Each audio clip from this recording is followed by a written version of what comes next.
All right, man. This episode is awesome. Yeah, I it's am a good one. stoked. I thought it was going to be really bad, but it actually turned out good. Yeah, me too.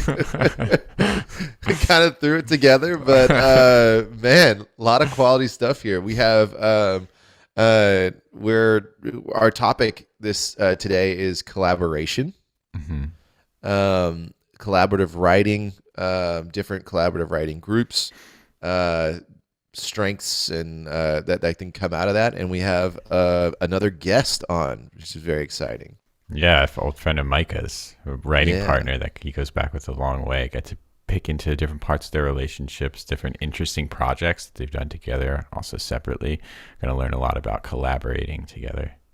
yeah, it's awesome. And then we go into a new segment, which turned out really fun. I'm excited to have this one back, called Pointless Argument. hmm Where we basically, how would you put it? One man presides as judge over two others who squabble over a completely pointless topic.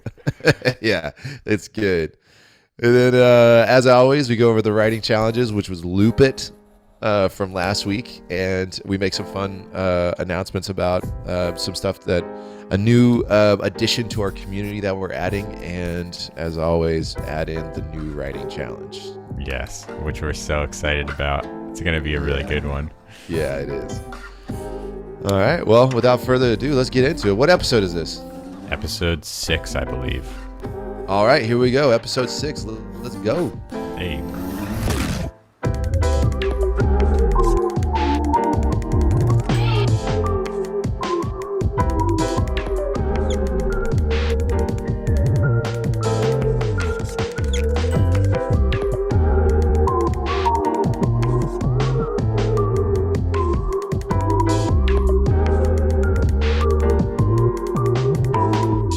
Hey, Micah.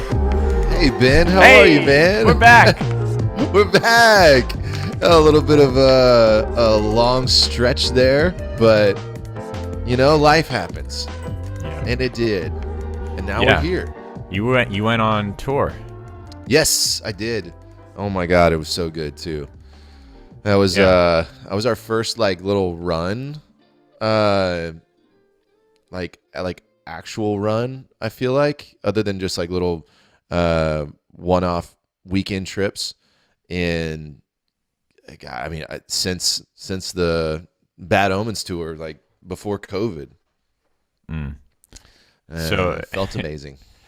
I remember the last time you guys were on tour, you came through Philly, right? It was right as COVID was starting, and I was in the hospital, and Oh so I couldn't see yeah, you. oh yeah, and we were gonna drive Patient by. zero.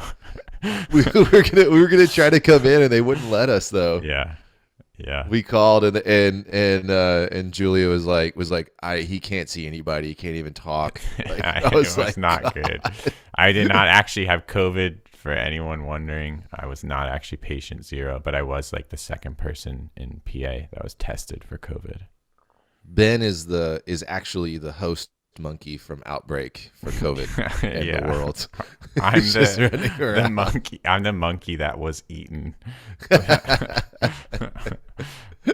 Oh and man. so this is first tour in a long time.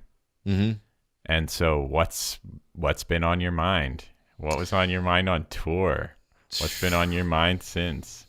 Dude, it was awesome, and I feel like doing one-off shows and like weekend fly out things here and there. It's pretty tough because you can't get into a rhythm. hmm You go from doing your everyday life to like, okay, now I have to scream for an hour and jump around like a maniac, and also enjoy myself and try to connect with the music and let this be the outlet that it is for me.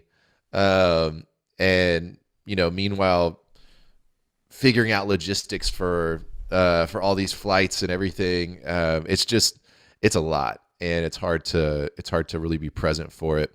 You're also trying to like catch up with your boys. Like my band is Shane and I are in Fort Worth, but Zach's in LA, and Seth is in Nashville. So we never get to see each other. So we're trying to catch up. But having like a good 5 days, 6 days to get together, hang, get into a groove. Like all the shows felt amazing. My voice felt great. I was like proud of all my performances. I was able to be like present, like talk with fans at the merch table and after the shows for a long time, and tons of great feedback. And yeah, and me and the boys just bonded and fell in love all over again, and just had a lot of talks about how much we miss it, and I don't know, it's inspiring, gets the juices going, gets me get like I got back home and immediately it was just like, okay, sick of being this bottleneck. Like it's time to finish some songs, time to get some new stuff out there, and get the sleeper train rolling Dude, again. that's so good to hear. I'm so excited. I'm so excited for you. Yeah, The, thank you, man. so would you say that you've been feeling like creatively reinvigorated I since you have. got back? And so how's that been? Have you been like turning that into any gems yet, or have you been like stewing? I've been stewing. I've been cooking. But what's really kind of boiled up as I've just been kind of sorting through some serious writer's block that I've talked about on here.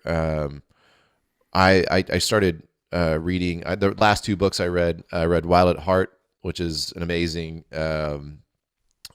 journey of the masculine soul, and The Furious Longing of God by Brennan Manning. And both are just incredible books that I've felt a little distant from my spirituality for a while, and I've just felt like I needed to get like just kind of a coal getting cold, needed to get closer to the fire, Hmm.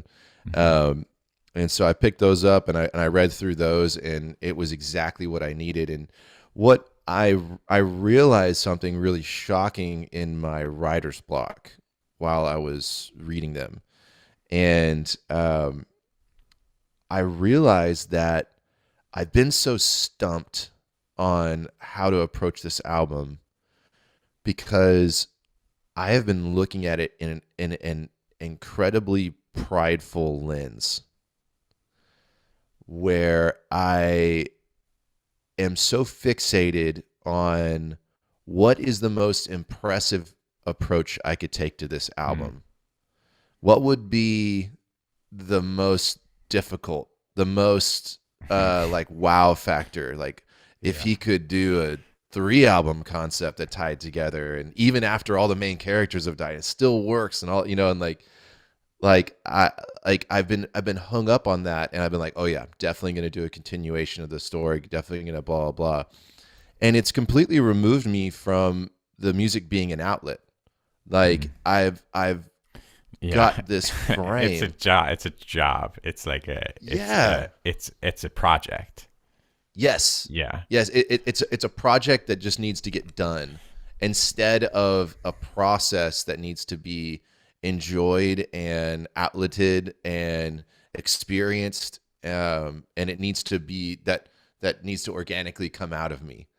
Yeah. And I realized that, and I was like, oh my God, that's what it is. It's That's so crazy. I feel like you just put words to something I've been dancing around like my whole life.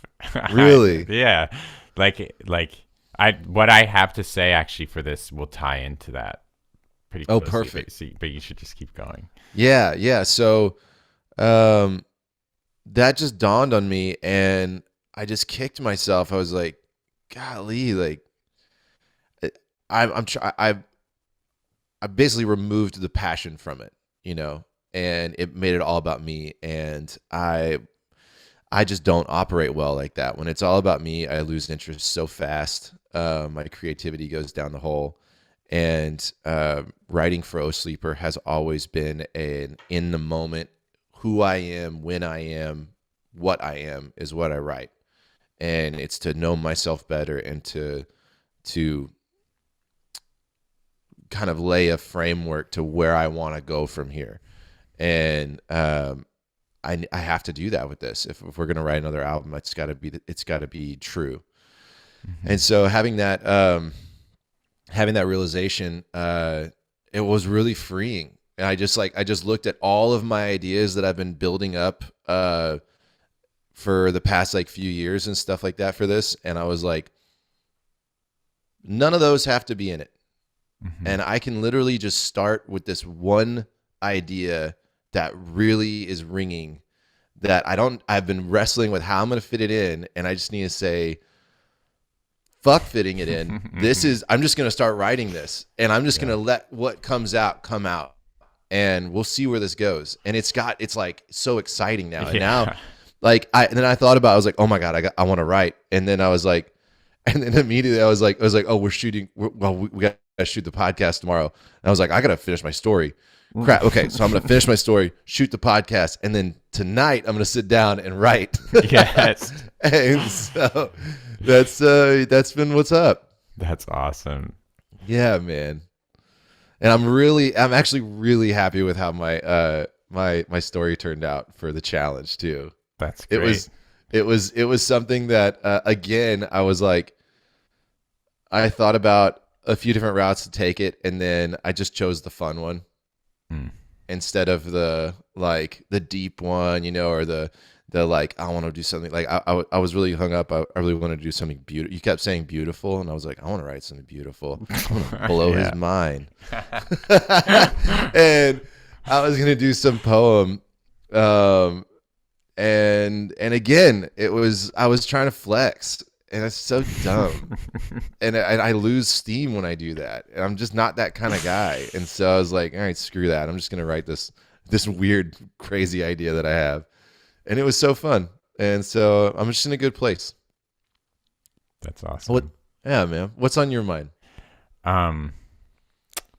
So the first couple things I was going to talk about, just go over quickly, like the shows I've been watching and I've been into and why. And like, so there's just a couple things I've watched. I watched The House. It was a new Netflix movie that came out. So 1 hour animated film consisting of 3 short films, and they're all traditionally animated, stop motion. Dope. And so it's like a new modern sort of Netflixy take on stop motion, and it's like horror, like psychological, like sort of like disturbing themes. It freaked me out. The middle one specifically made me feel something that I've never had the privilege of experiencing before. Just like a feeling of disturbance.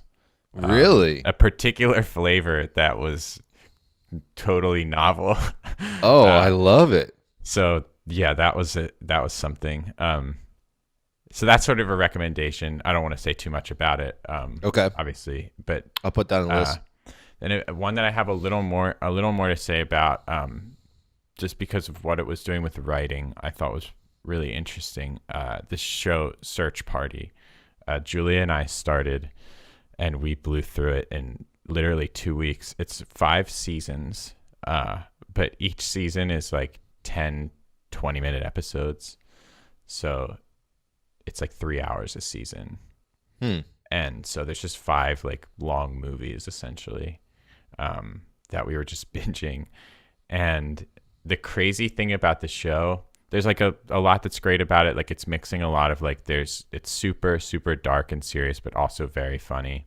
And it's like, it has great dynamics, but then like every season is like a whole other kind of show. It's like the tone is pretty consistent, but it's like the genre changes like every season. It's like the first season is a search party show. The show's called Search Party, and it's about looking for a missing person. So it's kind of a crime solving show. But then things happen in a way that's more realistic, I think, than unrealistic. Things get out of hand, and the world and characters just change in ways that are irreversible. And by season 2, a completely other thing is going on that you're just as invested in, but it's no longer like a crime solving mystery show at all. And then like season 3, there's just like another 180, and you start to get an idea that this is how it's going to work. And then like you're just waiting for what's going to happen in the next finale that like completely turns things around. And they managed to keep most of them feeling very grounded. And as I said, feeling more realistic than unrealistic, where it's like, I think normally in a show, you can kind of lean on the genre not going to change to like predict that that something is going to happen. And often in a way that's unrealistic, like, oh yeah, it's just going to stay funny forever. So we don't have to worry about like anything really serious happening between these two characters. But like real stuff does happen, and the relationships do change in really serious ways. And so like it was just a really fascinating show to watch. It was something I wanted to see for a long time. Like I remember watching The Office back when it was coming out as a kid, and being in like season 8 or 9, and as a little kid, just and what my tastes were at the time, I was like, I really wish that they would turn The Office into a zombie show. Just so that, like, because we know it's all going to end in like one more season, but we would get to see like just what would happen, like how they would all go out if like this was done in the most like realistic way possible. Like Dwight would like start like hoarding resources and create like some sort of underground kingdom. To see it go straight into like a serious zombie thing, or to keep the comedy tone. I mean, who knows? Who knows? As a kid, I was just like, I just wanted to see people getting eaten and like serious like survival, like dire circumstances. So like right now, I'm sure I would love if they could keep the comedy thing alive and like manage to juggle that. I think that would be excellent. But yeah, either way, it was sort of like seeing something along those lines happening for the first time, where it's like the show is going to change in a really dramatic way, and those kinds of things aren't off the table. And so it's like, so when you say that it would like switch 180, are you saying that like the tone would switch too? Like did it like go from like comedy to serious to like dramatic? It does that within episodes. So like it's always been kind of a morpher. The tone stays, I would say the tone stays consistent season to season.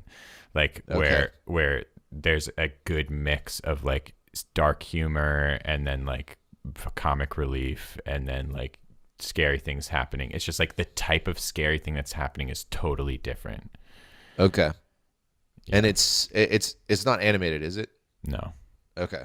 So Search Party in the House. Yeah. Adding both those to the list. And so then, other than that, I've been writing a lot. Last time we met on here, I had sort of been really recently kicked into gear. Kind of broke the seal. Yeah, getting back into creative projects, and that has just sort of continued full swing.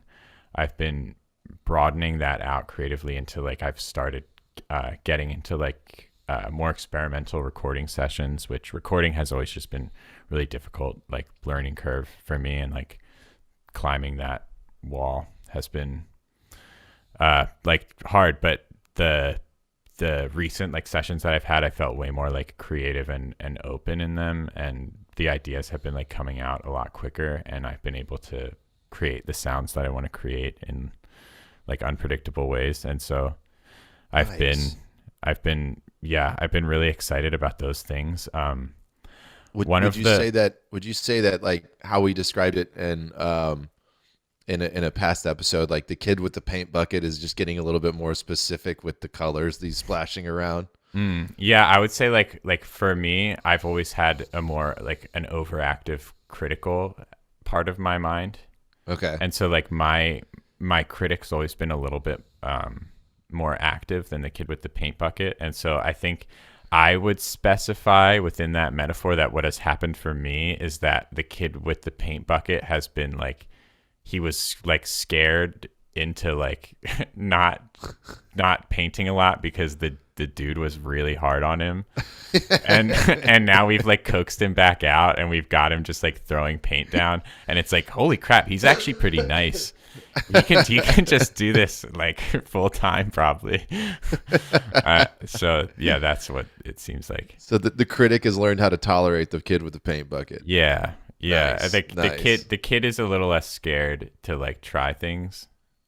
Good. That's awesome. I'm glad to hear that. Yeah. And so one of the things that I've been interacting with writing recently that I just had a flashback to something in school that I interacted with in writing college, and so I wanted to talk about it on here and how that theme has evolved for me over the years. And it does tie into what you were saying earlier, the point that you were making about writing things that are expressive of your feelings rather than just a project for the sake of ego. Yes. So Ego project. Perfect. Going into my screenwriting class in college, it was my first one.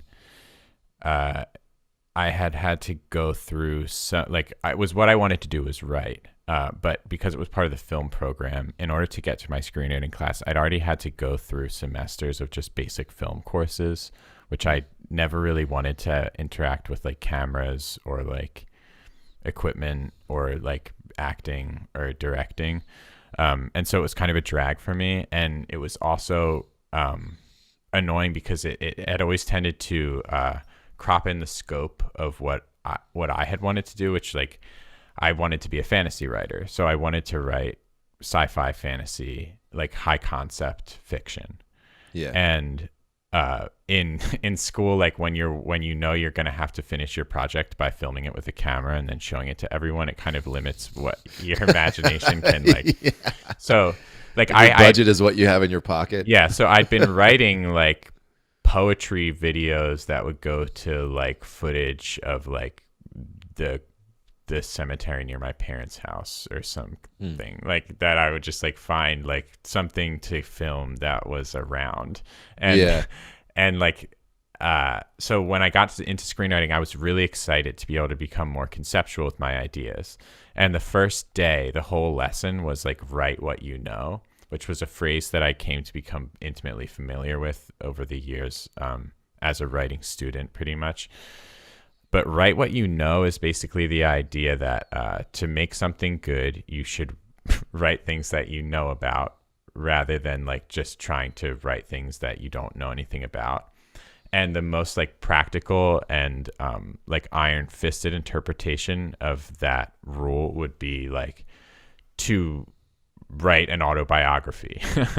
Be like write literally like all the things that you know of like your experiences, but like you can take that into more like minute and manageable understandings of like write around things that you know. So like you see a lot of movies in Hollywood, or at least a lot of screenplay ideas about screenwriters.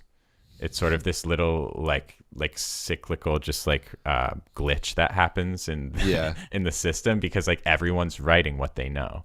And or so, the like, aspiring artist. Like exactly. Everybody is. Exactly. So it's like every like first story is about an aspiring artist because that's what everyone was as they were writing their first story. And it's like everyone. And so it's like you can see this rule trickle down in different ways, and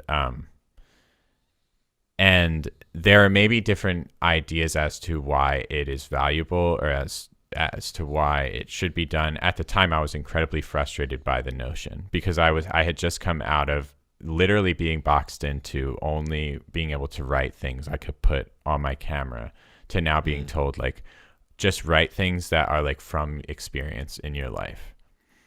And so I knew I wanted to write fantasy in this class, and I was like, I'm just going to have to talk with the professor about how that works for sci-fi fantasy.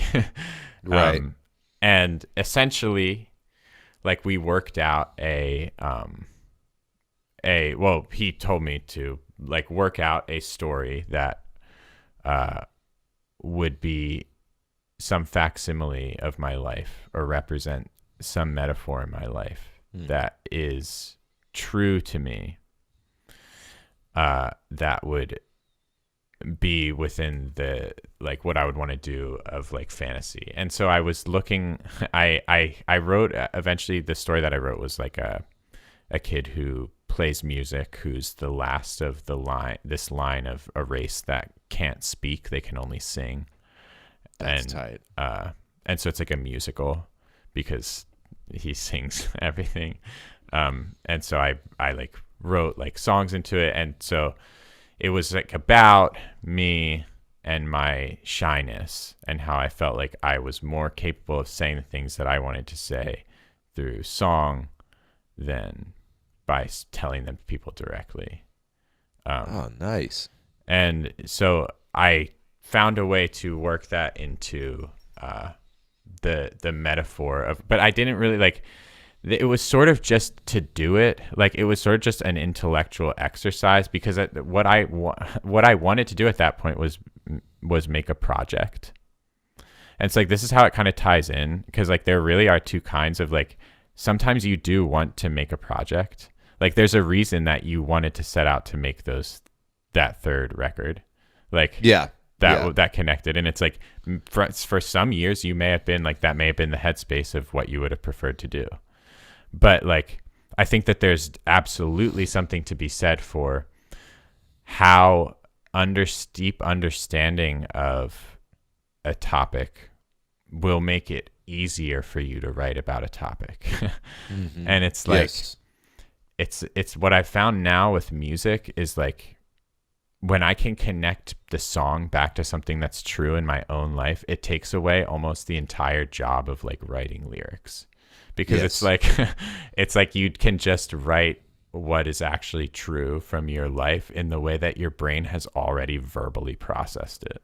Yeah. It's writing with a more potent why. Yeah. You know, yeah. Like the why of this story. Like I've got to know, why am I writing this? Why are these characters doing this? Why is this a song? You know, like there's got to be a potent why, and then the what. You can almost put a lot of you can skin a why with many different whats, but the why can't really be skinned with different whys. Yeah. And I have to say that I agree with you that it feels really good to write things that are expressive. Yes. Like rather than, because I think that like when I write something as a project, I do get a really great feeling out of like finishing it and like how fun it is.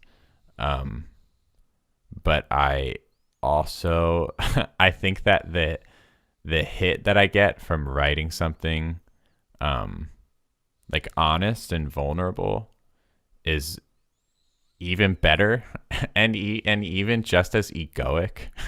Because it's like, if you think about what you're doing, like what I'm doing when I put myself in a song, it's so much more narcissistic than just writing a project. It's just covering, making sure people know it's you. Can everyone just consume more content that is about me, by me? I don't want to have these characters in this. I want it to be me. It's like that. It feels really good to do either thing, and I think that they do both feel good to the ego. And like they're both I mean, like, and take that however, like that is like it's also self-actualization, right? Which is like it's actualizing yourself, it's putting yourself into something, it's making yourself something that you can see in the world. And so it's like two sides to every coin.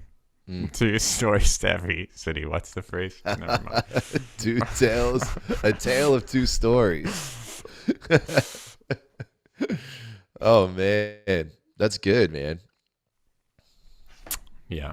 I don't know if I had much else on my line. My mind. So the last point I was going to make about all that was just that I've found there's this new part of my writing process, because I used to kind of have a distinct separation in a lot of ways between project music and expressive music, or even just project art and expressive art, I would say. And what I've begun to do because I find I cannot control my inspiration as it comes to me. Something may be either of those things, but I can't count on something random that comes to me being something that's true from my life, because more often than not, it's more of a rhythm pattern in the words that my brain finds, like while I'm in the shower. It's just like did it, and it's like, oh, that's a fun little phrase. It's totally like null and void whether it is like has anything to do with being true about my life. But I have to, what I found is I have a new part of my writing process, which is taking an idea that is a project idea or an idea that is abstract and making it a metaphor. So like I did with my writing professor in college, basically finding the coordinate for which that story is like an accurate metaphor of my life, like finding the metaphor for it's like, so when you say like trying to find a coordinate for like you have a feeling and you need to connect it to your metaphor. Yeah. That's exactly what I've been going through, where I had this idea, this really cool concept that I was like, oh yeah, this is going to be the sickest thing that could happen in this story. Like this is it. And it'll give me the most fodder to write off of and all this stuff like that. It's just I didn't have any connection to it. Yeah. It was just really cool for the story. Yeah. And that just built a wall of writer's block for me.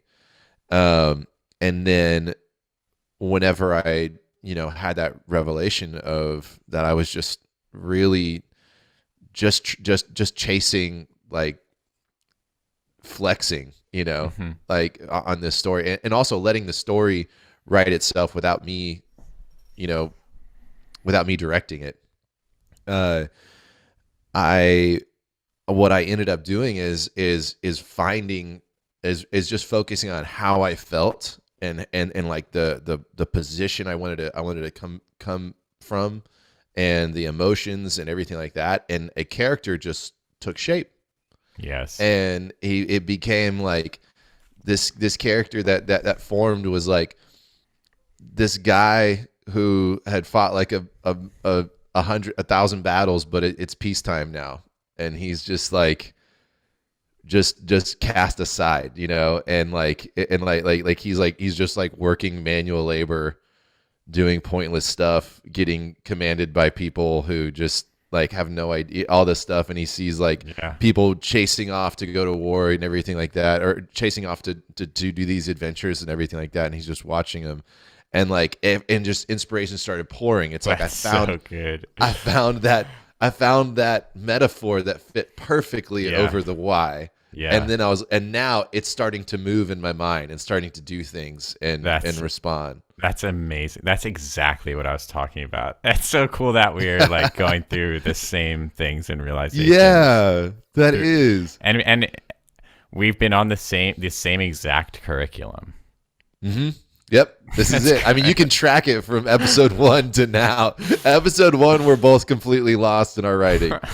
This episode, we are starting to roll, baby. Yeah, that's awesome. That's very cool. Well, yeah, let's intro this topic. I'm excited about this topic. We actually have a guest. Yeah, we do. Yeah, what are we gonna be talking about today? We're talking about collaboration, working with others. Yes, one of my absolute most favorite things to do, and Ben's least favorite things to do. You got it. I does not play well with others. I only play well with others. Does not play well alone. Excuse me. I love doing creative things with people. I love feeling fun and creative with others in open, fun spaces. Let's just leave it at that. Way to go. Listen to you. You're a fun guy. Okay, well, we're actually gonna bring in. We have a guest, so that we thought would be perfect for this segment. Um, and I am actually signaling right now. This guest is actually my writing buddy. His name is Josh Revercomb, and he was the best man at my wedding. We have lived together, I think, a total of 3, maybe 4 years. Not currently, but we lived together in our 20s in a couple different apartments and in a house, and we have been working on our stories together and having write sessions and writing dates and being accountability partners for each other for God, maybe over 10 years now. Wow. Yeah. Josh. I don't think I've met Josh.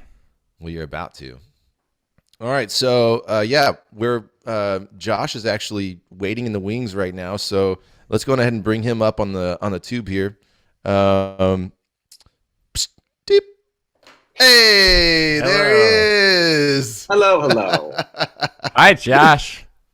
I'm Hello, Ben. boys. Yes, Josh. This is Ben. Yes, we Ben, Good to Josh. be here. tell me about yourself, Josh. Is your full Um, name Joshua? I'm Joshua. Jeshua. That's Do you, right. should I Joshua call you the Josh? Jurgen Can I? Revercomb. Jurgen Revercomb, yes. Oh, boy. Oh man, so I was before you came on, Josh. I was just telling them about how you're the best man at my wedding. That's cool. We lived together collectively 4 years. Yeah, right about that. I don't know, though. Yeah, It's a bit something of a like black that. hole, so. Yeah, but through the course of that, many countless writing sessions, working on stories together. Started out working on a story together, and then split off to just helping, basically keeping each other accountable, writing to keep each other writing. Mm. Meeting up to work on your stories, work on my stories, and then bouncing stuff off, trading things back and forth, getting each other's ideas. Mhm.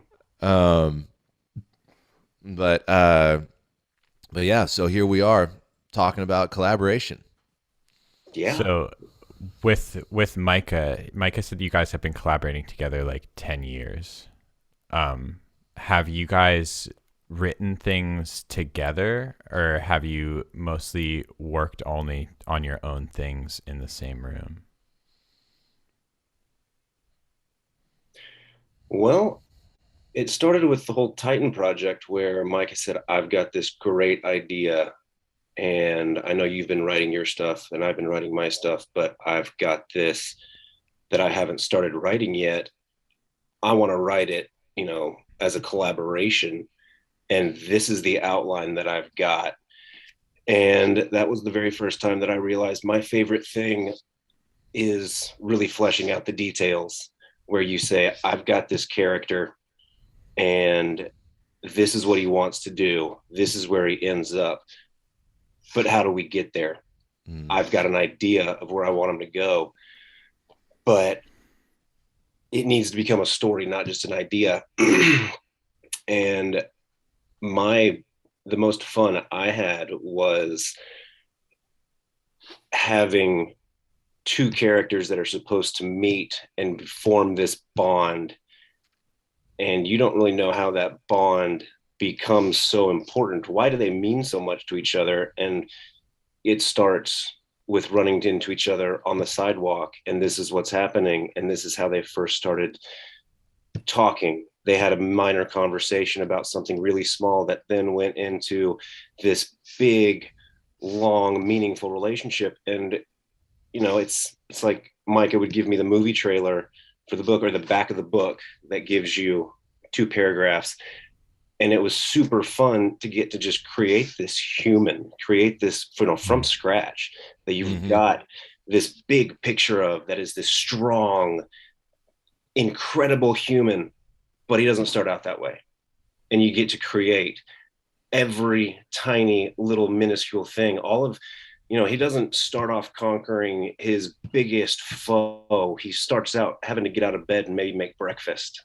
Hmm. And I get Yeah. to say what he has for breakfast. I get to say what color pants he puts on, and that's just the fun details. And you can just go anywhere with it. And I love that. And it takes so dang long and so much work. And you realize these coolest characters that you ever got to adopt as your favorite book character, your favorite movie character, there's a lot of work that goes into that. And they are so badass because they are so well thought out by the people that wrote them, by the people that nurtured those characters and that brought it all together. And it is hard, but there is nothing better than writing a chapter after you have got to know that person and you get to let other people get to know them and you can highlight their best qualities with an underlying, oh, but this is a real person. They've got real problems. And you get to decide what those problems are, Yeah. and just you get to flesh everything out. And it's all Micah's characters, but I get to be part of that collaboration in saying who they turn out to be. Yeah, it was so cool. Our my strong point was in the macro of like, okay, here's this huge picture, and this the journey is going to go this way, and we need to get from here to here to here to here. This is the cast, and And make don't us care. yeah, exactly. It's like okay, so one of the first characters that Josh ran with, and it still stands as a legendary character that just lives now because he dove in and just made him something. Was in the what he's talking about is we started writing a novel for the Titan EP, Hmm. and using the story of the Titan EP and fleshing out an entire novel from it. And in the Titan EP, basically, a recruiter recruits the main character, who's a blind boy, born blind, to be a to get eyes from Titan. These uh, augmentations to basically fix his eyesight, and we needed the recruiter. We need to know like who this recruiter is. This guy named Adam Riggs, and Josh just like dove into this character, and he ends up being this tell us about Adam Riggs, because that's basically all I said was I was like okay, he's a Titan recruiter, so he's got an augmentation. Don't know what it is, because everyone working for Titan is working off their augmentation. That's how you pay for it with time served. And this guy's smooth though, he's a salesman. He's the best salesman, and Josh just like ran with this. And tell us about Adam. Adam is a good dude that he found his niche in this sales thing because he's selling something that truly he believes in. He believes that these augmentations are for the good. It's not your typical salesman where he's just like, okay, I can make money off of this person if I can convince them that they need this thing, which they really truly don't. Adam gets to be a genuine guy by being like, oh, you're blind? That's exactly what I am in here to help you fix. If you want to be able to see. I mean, if you're content being blind, that's totally fine. But if you want to be able to see, I've got the means to help you be able to get your sight back. He had terrible, terrible hand injuries from just living rough life, playing football, being manual labor type guys. So he got him to fix his hands, and he saw firsthand what they were able to do, what he was able to do, and he got his job. And he was like, "Hey, I can sell this." And so that's just what he does, and he's become very successful at it.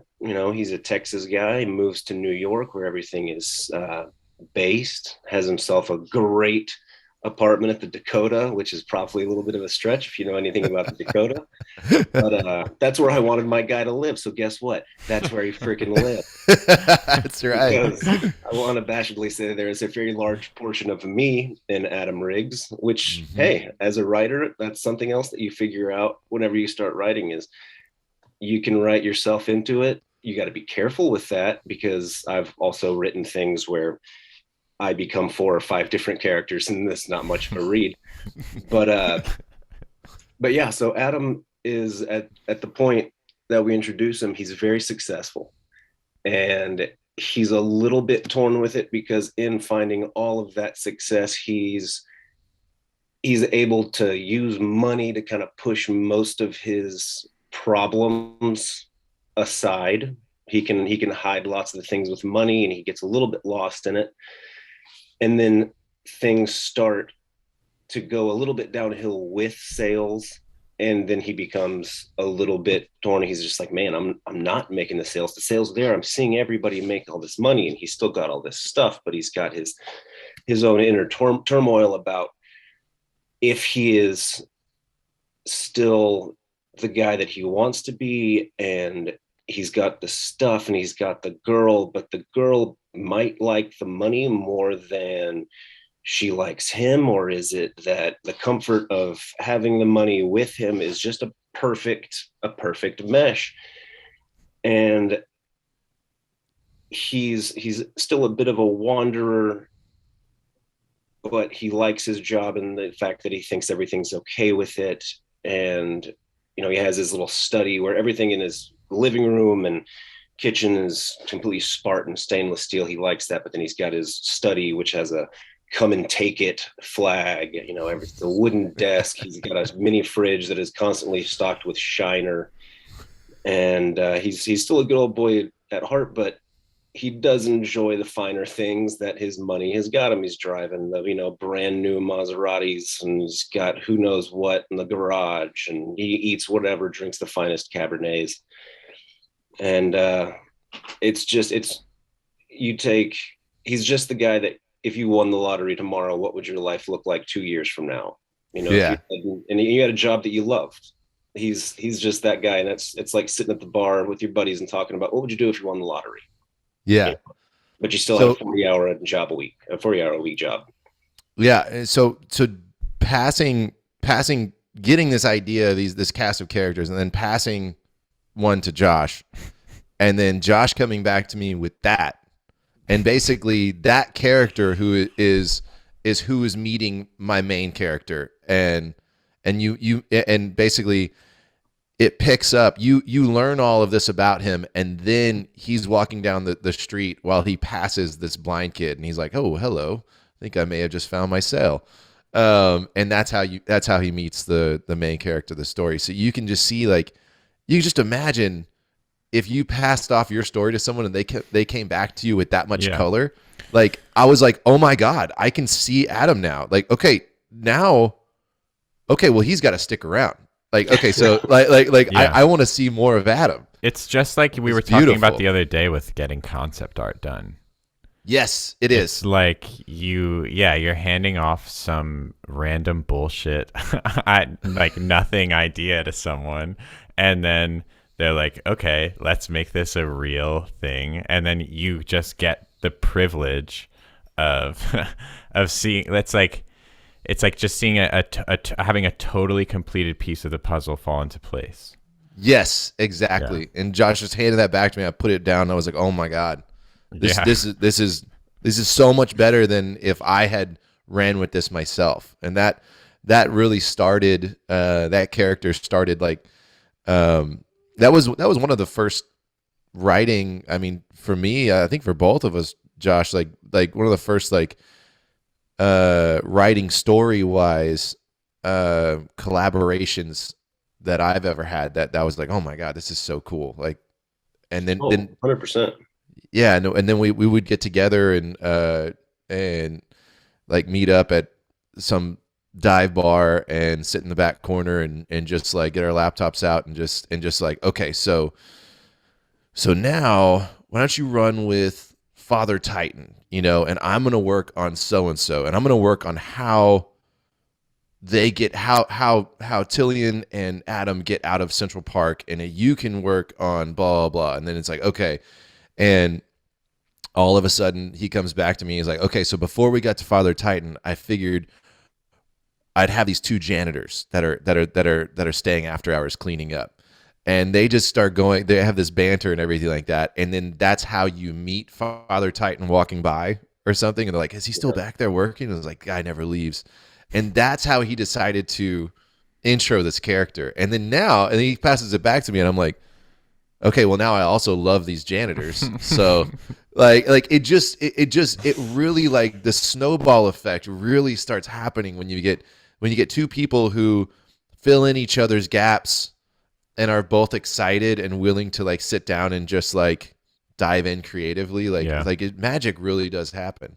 And it will keep you from like I said, because whenever you write, you can only write what you know or what you think you know, and sometimes it can get stale after you write 2 or 3 different characters. But if I'm not coming up with the character, if you're handing me the character and you've got a little outline for him, that immediately takes some of my preconceived notions about what a character could be, and I'm like, okay, Mike has got him going in this direction, and then I can write him and hand him back to you, and maybe you've come up with some thoughts in the week since we've written, and you can be like, I also want him to do this, or I want this to happen. This is a scene that happens, and this is the end game. I just need to get there, so have me get there.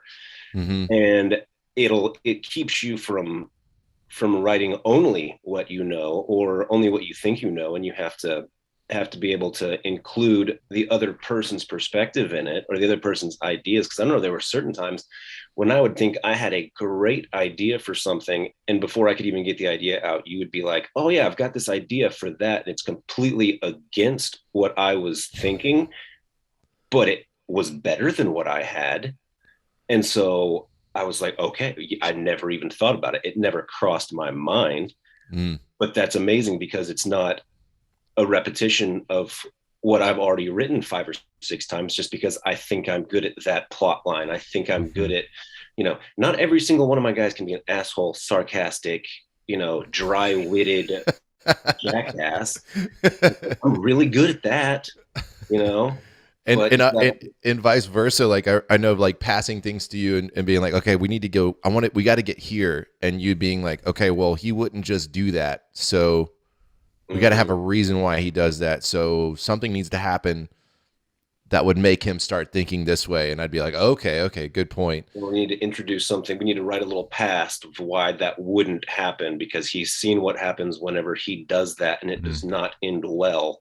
Right. So let's make something. Let's put a callus on this guy to where he knows, that doesn't happen, or he knows what happens when he chooses to be the hero, and it's not gonna go how he wants. But I guess if I've got to do it again, I freaking can. Yeah, Ben, isn't it so perfect how, Josh, you have totally nailed one of the high points that we've been talking about before you came on, and that's that you have to write what you know. Like, and writing yourself and bringing yourself into your story and into your characters, and like having some kind of familiar element that you kind of flesh around. That's just so perfectly and seamless that you said that. Yeah. Well, I'm glad at it. It's the only thing it's sitting around, and I don't want to write anybody else's dreams and hopes and goals. I would like to create a fun freaking character that is a little bit me, but also a whole lot not me. Yes. Dude, and I have to, like, it's so cool hearing how you guys write together, because it's like you're passing things off and doing things separately, but then you're also like communicating about working out those kinks for like lining up the things that don't quite mesh. And like the way that you were describing, like going into the character's past to create a reason why he would feel this way, because he has to have established that he would not want to do this thing in the present. It's like you're understanding the characters and motivations so fundamentally, and communicating those things so fundamentally. It's like so helpful to have as a writer, like just anyone who you can talk about like those like core like story building blocks with, because it's like so abstract that like you can't just get someone walking on the street with you to engage in like that level of like discourse about this story. It reminds me of when I was in college writing my screenplay, one of my friends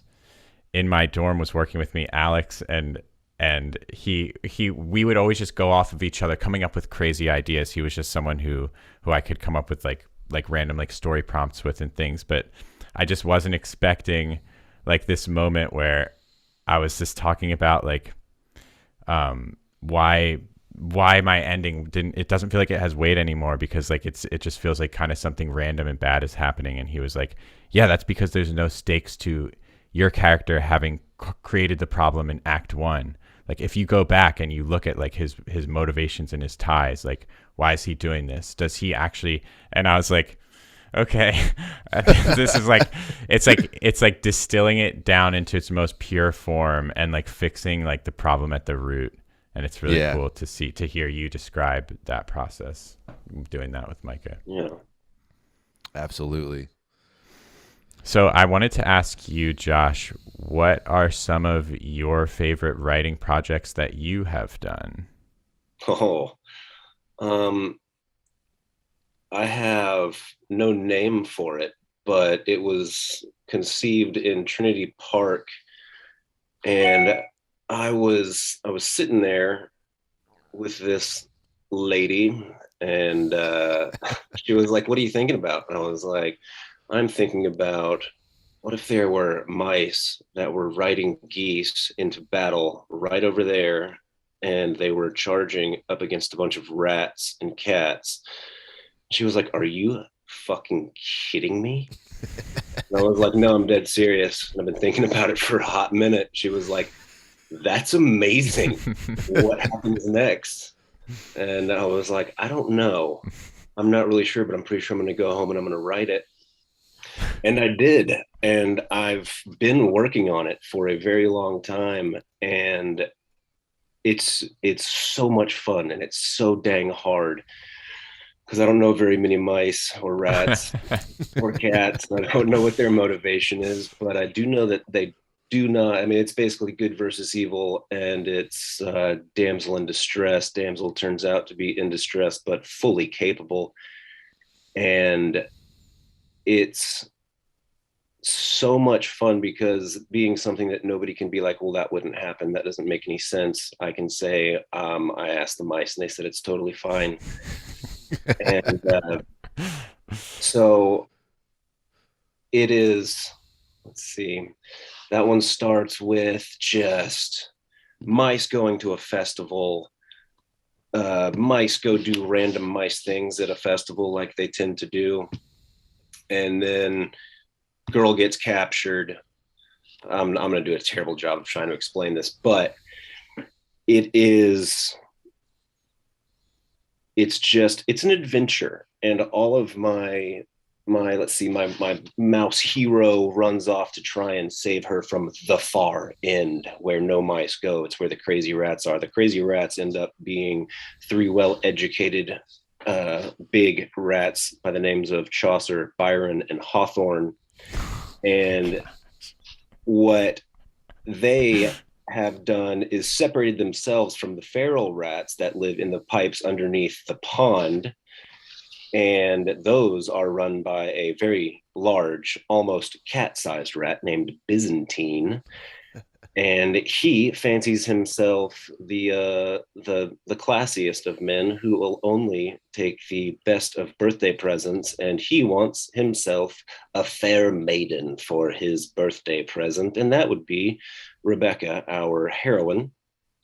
And you have bits of her being captured, causing all sorts of problems for these rats that are trying to get her prepped to be, the birthday present for Byzantine. And then on the other side, you have William going through his trek into the far end, becoming friends with Hawthorne, Byron, and Chaucer, and them educating him in the ways of battle, which he knows nothing about, but will have to if he's actually going to go in there and, get in there. And then you have Ajax and Echo, 2 brother cardinals that are reconnaissance scouts for these guys. And then you have the cats, who want nothing to do with mice or rats. They simply want to rule their edge of the park and be left alone. But whenever the far end rats start taking over everything, they start, even in through an absolute overwhelming number of force, and their horde, they start beating up the cats, and so the cats are just kind of like, okay, you know what, we'll give you mice and you three brave writer rats, we'll give you some tidbits here. And so they start getting some good information on how to actually get in there, beat these rats while saving Rebecca. And that's what I've written is the beginning, some tidbits about the relationship that William, who is our protagonist mouse, how he starts becoming, fostered by Chaucer, Byron, and namely Hawthorne. And then I've got a little bit of an end, because it's always fun to flesh out your super high peak of action and what happens. It's not always whenever you start getting a little bit of writer's block, whenever they're supposed to be coming up with a plan, or whenever you're supposed to be fleshing out characters, you're like, you know what, let's go to the swashbuckling. Let's just go straight to the fighting. Let me see where this thing ends, so then I can go back 150 pages and actually see them get there. Yeah. So I've done a lot of that. And what I've done more than anything, as I suppose most writers will do, is sit around, and no matter what I'm doing throughout my day, working, playing video games, doing absolutely nothing, is you just think about them and you get to know them really well and what they would do when not much is going on, and whenever they're just trying to help their friends. And you start trying to get to know them as humans, or just fellow mice. Yeah. And who they are, why they got there, what made them, what were they doing as far end rats whenever they were finally like, wait a minute, this is terrible. We're eating mice, we're beating up these mice, we're stealing their homes, we're doing all these terrible things, and we don't have to. Why are we doing this? You try and figure out their motivations for changing, for running, for risking everything that they had lived for up until their adolescent years, and then why they decided to take a risk and run away from it all. And why are they being nice to this mouse who they just found in the middle of the field? They don't know him. Well, they don't know him, but they know his mission is pure. They know his motives are good, and he doesn't stand a chance in doing it on his own, but he's brave enough to try. So you know what are we living for if not the right thing? And that's certainly what this mouse is doing.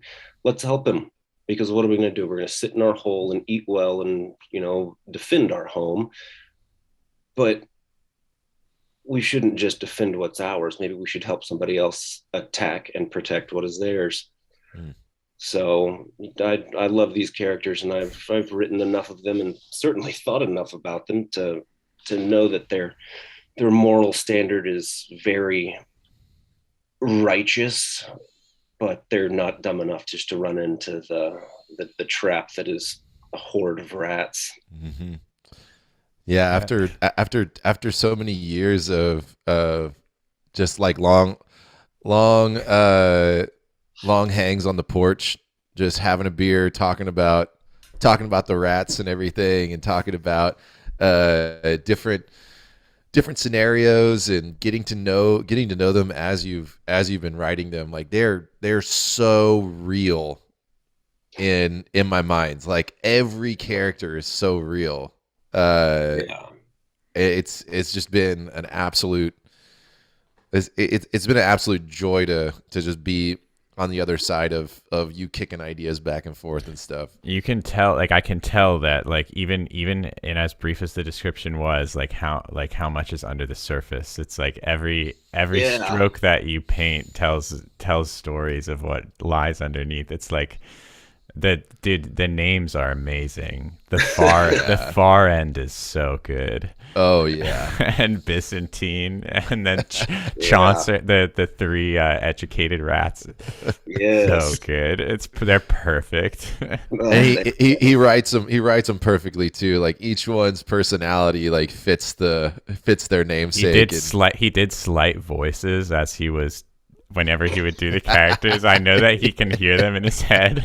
Oh yeah, he hears. They all sound differently. Sure. Oh, for sure. So it's funny with three different personalities like that that are completely different from each other.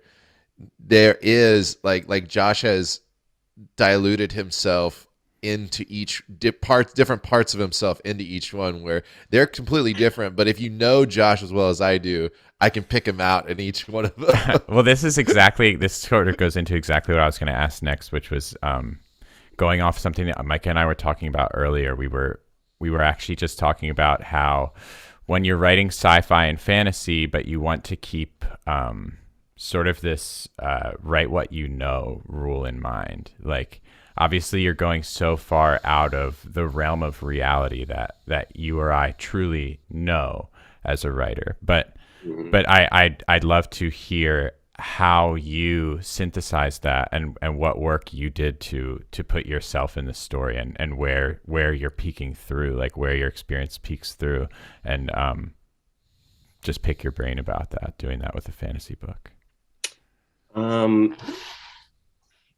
With writing things that you absolutely have, like you said, I don't know anything about mice and rats. I know that they are in the park. I like the park.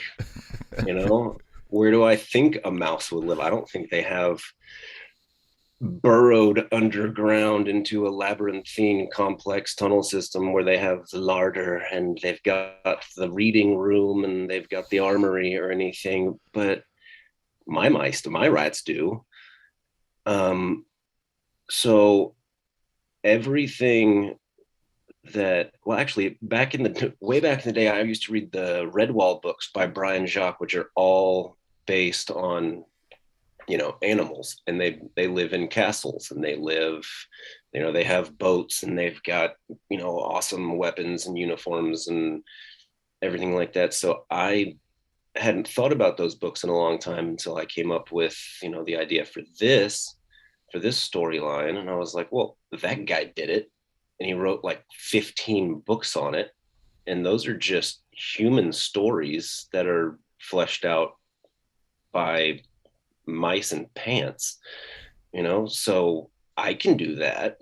And one of my favorite, that's kind of, cocky to say this, but one of my favorite quotes I've ever said was like, literature, writing is like a cat in time traveling pants. I mean, it doesn't have to make sense. You just have to have your story and believe in it. And so now that I've actually forgotten the original question, how have you written yourself into the story, like into this abstract world? Yeah.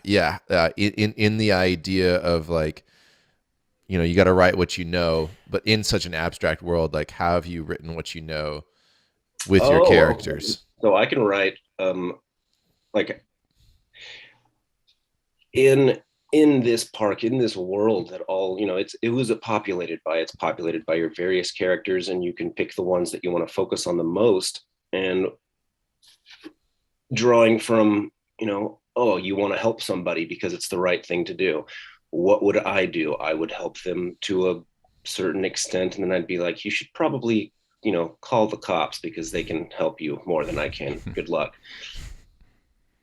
In the perfect world that I would want to be, I would be like, you want to do this?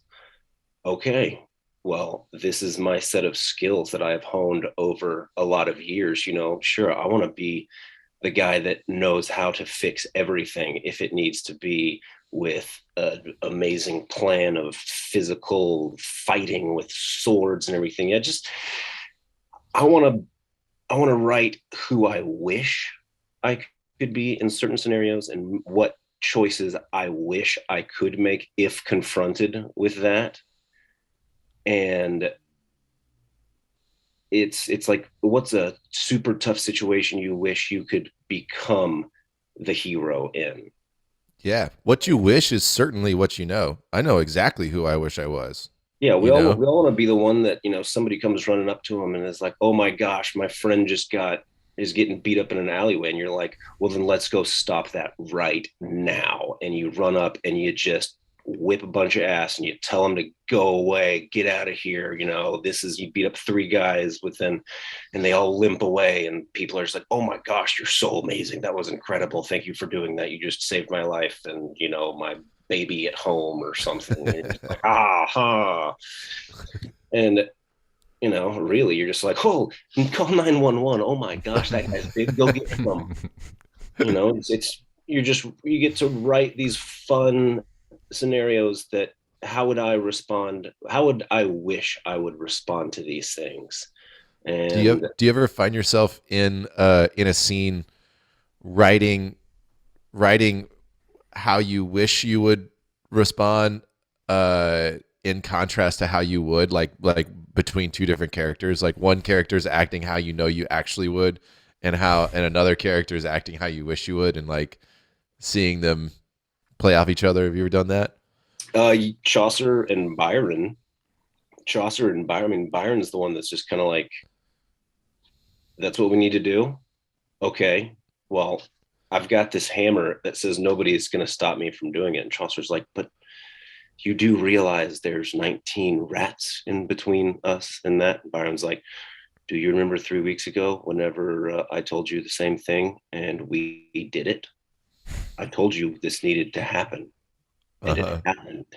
And Chaucer's like, oh, not again. My God, I just sharpened these knives for cooking and now I'm supposed to go stab things with them. And he's the Chaucer can be the reluctant one who is possibly scarier than the rest of them. Byron knows he's huge and scary. Chaucer knows that he's capable, but would be rather be prepping some gnocchi and some nice pan seared vegetables, while Hawthorne is the one that's been going over the plan that the other two didn't even know was a plan for the last 2 weeks, and he knows ingress and egress, and he already has everybody's gear lined out in the armory. And he just hasn't said anything because he knows the two of them are gonna figure out that's what they're doing anyways. He doesn't even need to tell them that it's what's actually gonna happen. That's so cool. I love They're that. so good. They're so good. Oh man. When am I going to get to read this? Right around my 72nd birthday, whenever it's finished. Oh man. Do you feel like you think it's just chair time? That's 100%. Because you've got the whole story and everything. yeah, because I've had my most successful chair times are those times whenever you sit down and after 30 minutes you are completely stumped. You're really out of ideas. You don't know how they're going to get there. You're thinking you're going to have to just delete the whole thing and start over. But you take what you have without hitting the delete button and you go. You go with it. You know it doesn't work, but you're going to go with it again. Mm.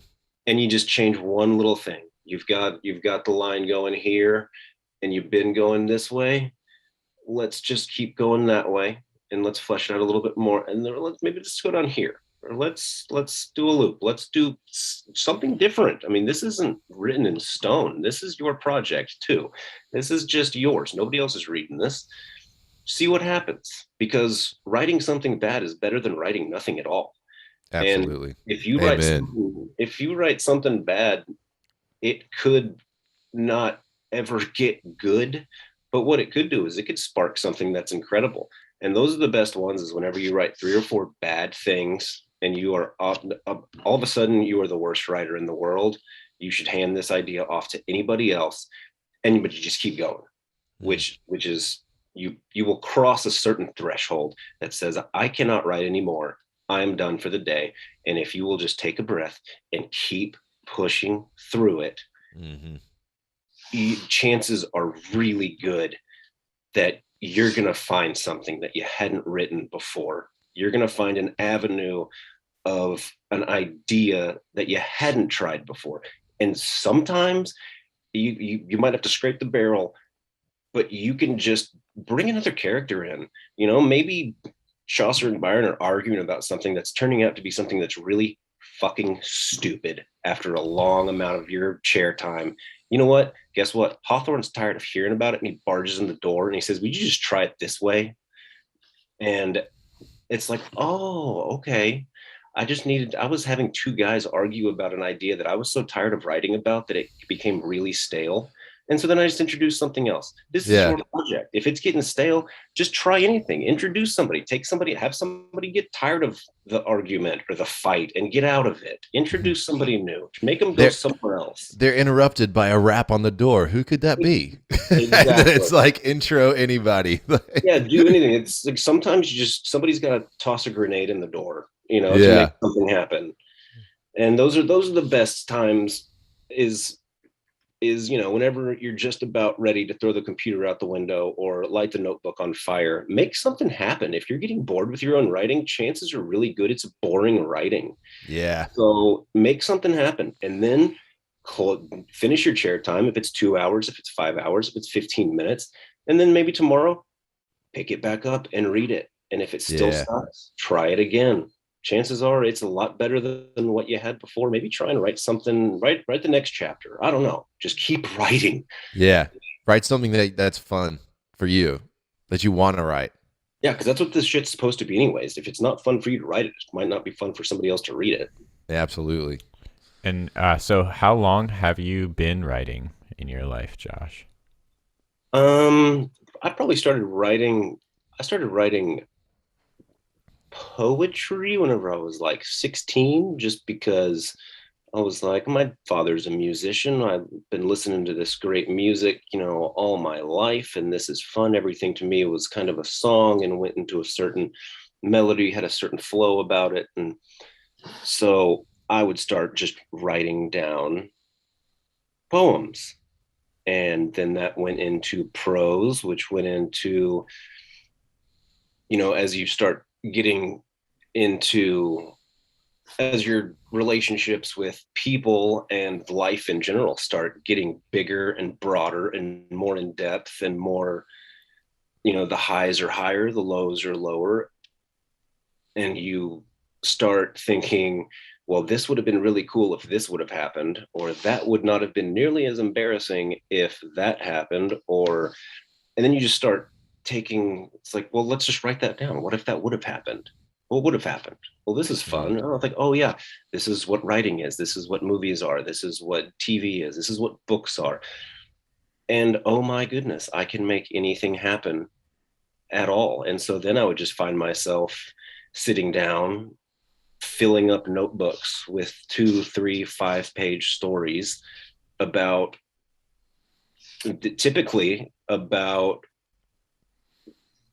guy walks into bar, sits down, and oh, it's a secret agent sitting next to him and he gets recruited, and oh, this is crazy. It turns into your typical cookie cutter unsuspecting hero dragged into saving the world. Mm-hmm. Or and then you just branch off into everything. It's so much fun just to take little snippets of just everyday life and turning it into anything that it's not typically seen as. It's cool how you went from writing poetry to writing to then just writing short stories of unsuspecting hero to, and that was kind of like machine gunning story ideas. And then you also got into acting for a while and kind of went that route with it in the entertainment world. And then all leading up to like this day at Trinity Park where you're like, where it kind of all just kind of honed in. You're like, this is what I want to write about. And then that has just stuck. Like, have you bounced around much from the Rats since you honed in on it?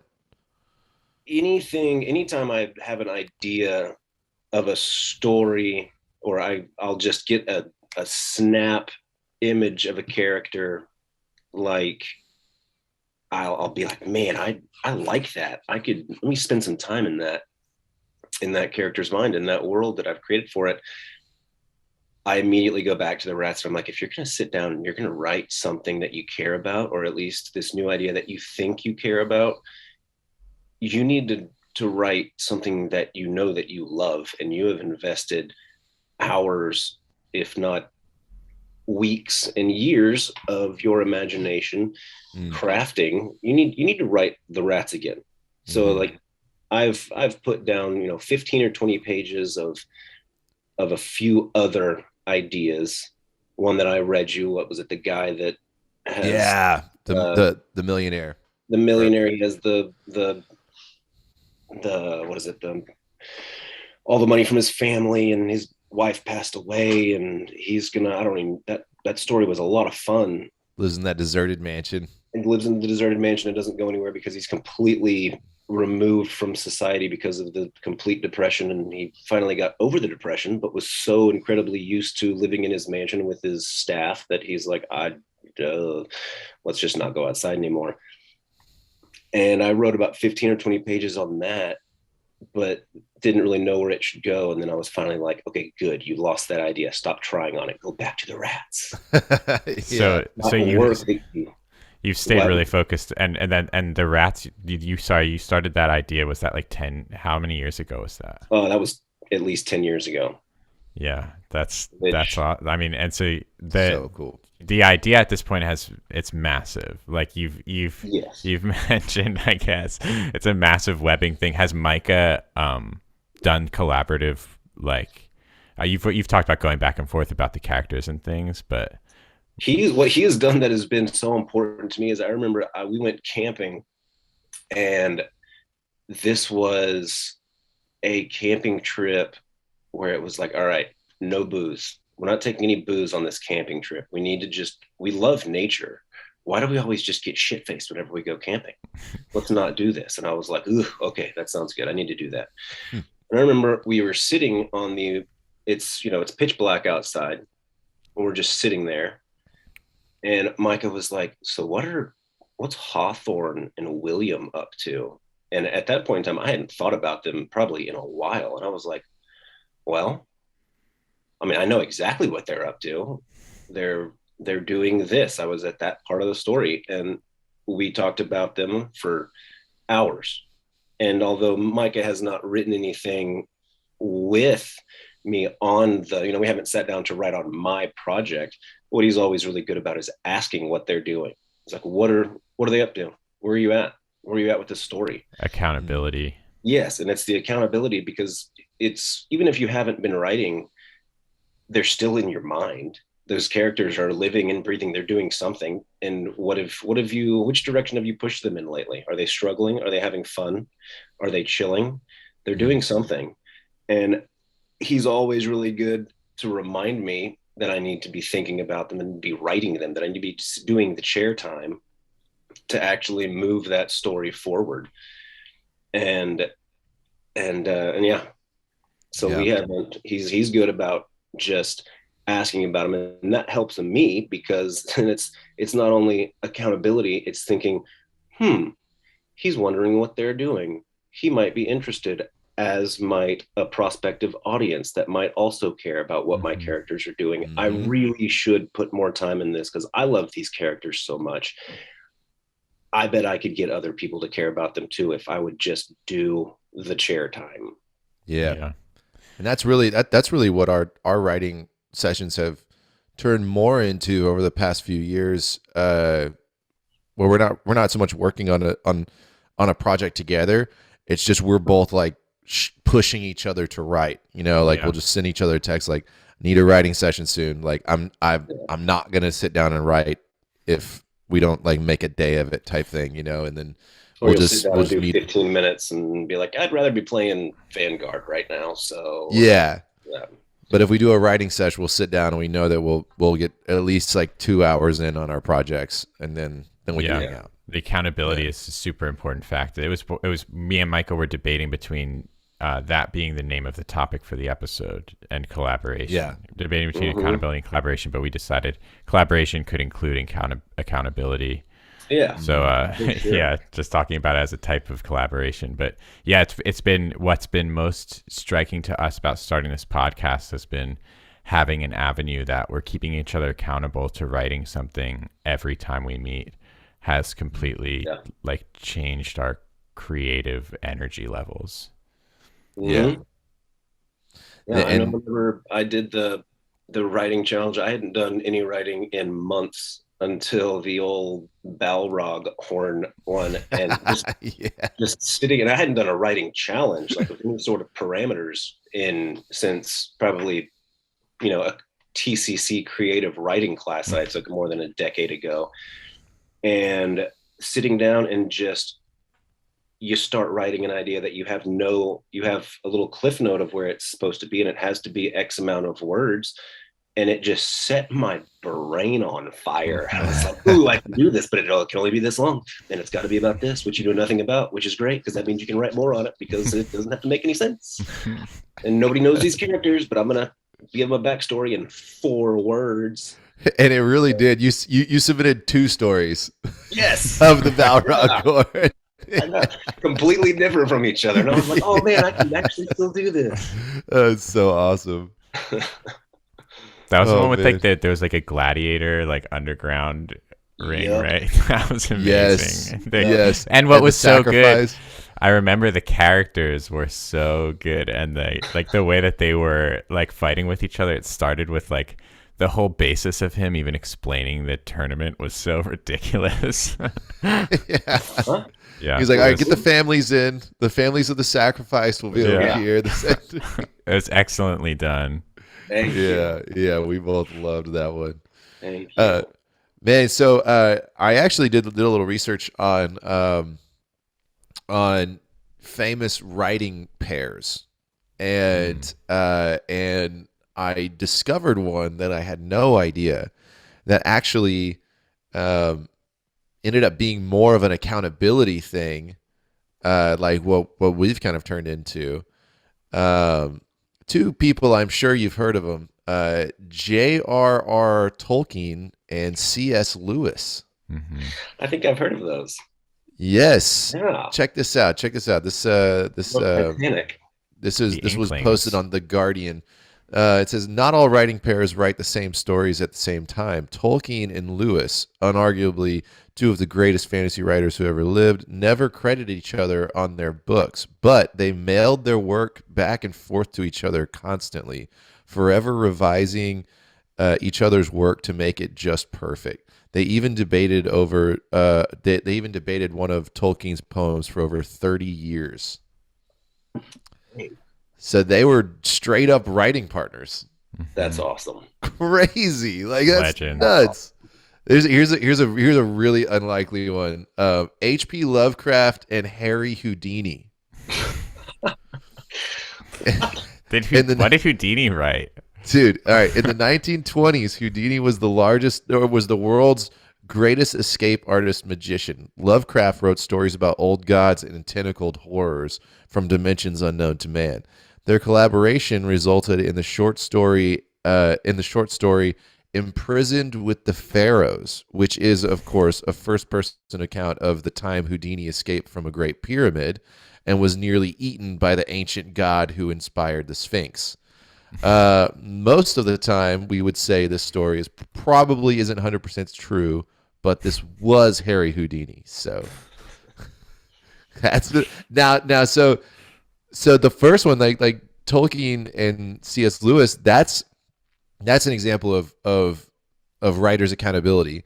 This H.P. Lovecraft and Harry Houdini, that's kind of like a writing challenge, where like H.P. Lovecraft, obviously amazing writer, and then it's like, what would happen if you just paired up with Harry Houdini? Write something about an escape. And he's like, all right, well, I'm just gonna put myself on this. We got some old gods, blah blah blah.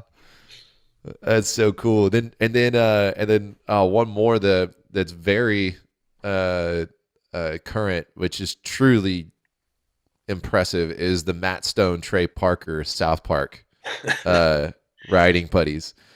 So it says what started as 2 college buddies trying to crack each other up became the comedy genius behind South Park, Basketball, The Book of Mormon, and others. Stone and Parker are reportedly extremely vigilant about keeping outsiders from getting between them, which is no mean feat when you've been one of the most successful writing teams in the world for over a decade.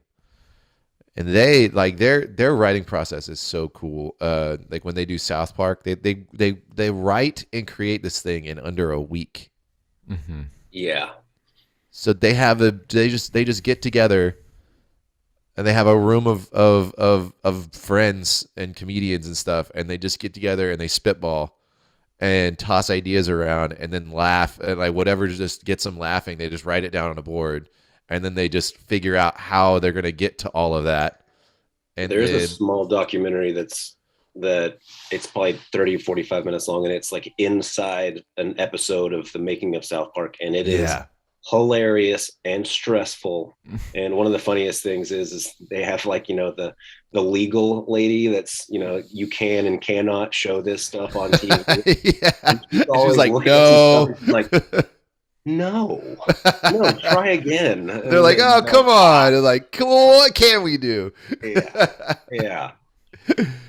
Oh, that's so cool. Yes. So yeah, collaborations are all around us. Yeah. So did you have more to go over No, I just wanted to read collaboration partners. Yeah, that's cool how they're all different styles too. Yeah. Different types of collaboration and different types of work environments. I think that the accountability partners one is really striking. It is super. I mean, for me, Micah mentioned at the beginning of the episode that collaboration is not my strong suit. Collaboration has historically, for me, been a difficult creative challenge at times. And I'm not just saying that's Ben's words. I'm not being a dick. Yeah, it is. It's like I guess it's like a desire to have like the handle on what I'm doing completely at all times with like a creative project. So like not being able, like just knowing about myself that I don't like relinquishing control, and knowing that I would feel there's honestly also a complex of feeling like I could let someone down. Knowing that collaborating with someone that there's immediately going to be a pressure that's even a possibility is going to make me just mentally like shut down in different ways at times inevitably. So it's like sometimes like not worth it. But I think that the things that I found with doing like accountability partner type things like with Micah, where I've still been able to have creative freedom and not be letting anyone down with their own thing that they're doing, never having the pressure of that. I mean, it's been cool doing this with Micah. It's been really awesome. Like, and I think it's something to work on, the collaborative skills, and it's something that we'll hopefully be working on this week a little bit with the challenge. But we'll talk about that more when we get to it. We'll talk about that in a second. Awesome. Well, we have a fun segment planned. What do you think, Ben? You think we're ready to move on? I think the segment's a good idea. Okay. So, Josh, we're gonna play a game with you. Oh boy. Okay. So this segment is called Pointless Argument. Okay. So we are going to each one of us is going to come up with a pointless argument. Okay. For example, I'm talking two things that it's kind of hard to have a footing on either or, right? Mm-hmm. We're not talking about like pro-life, pro-choice here. We're talking about like popcorn. Avatar is the greatest movie of all time. Right. We're talking about like popcorn versus nachos at the movies. Okay. Yeah.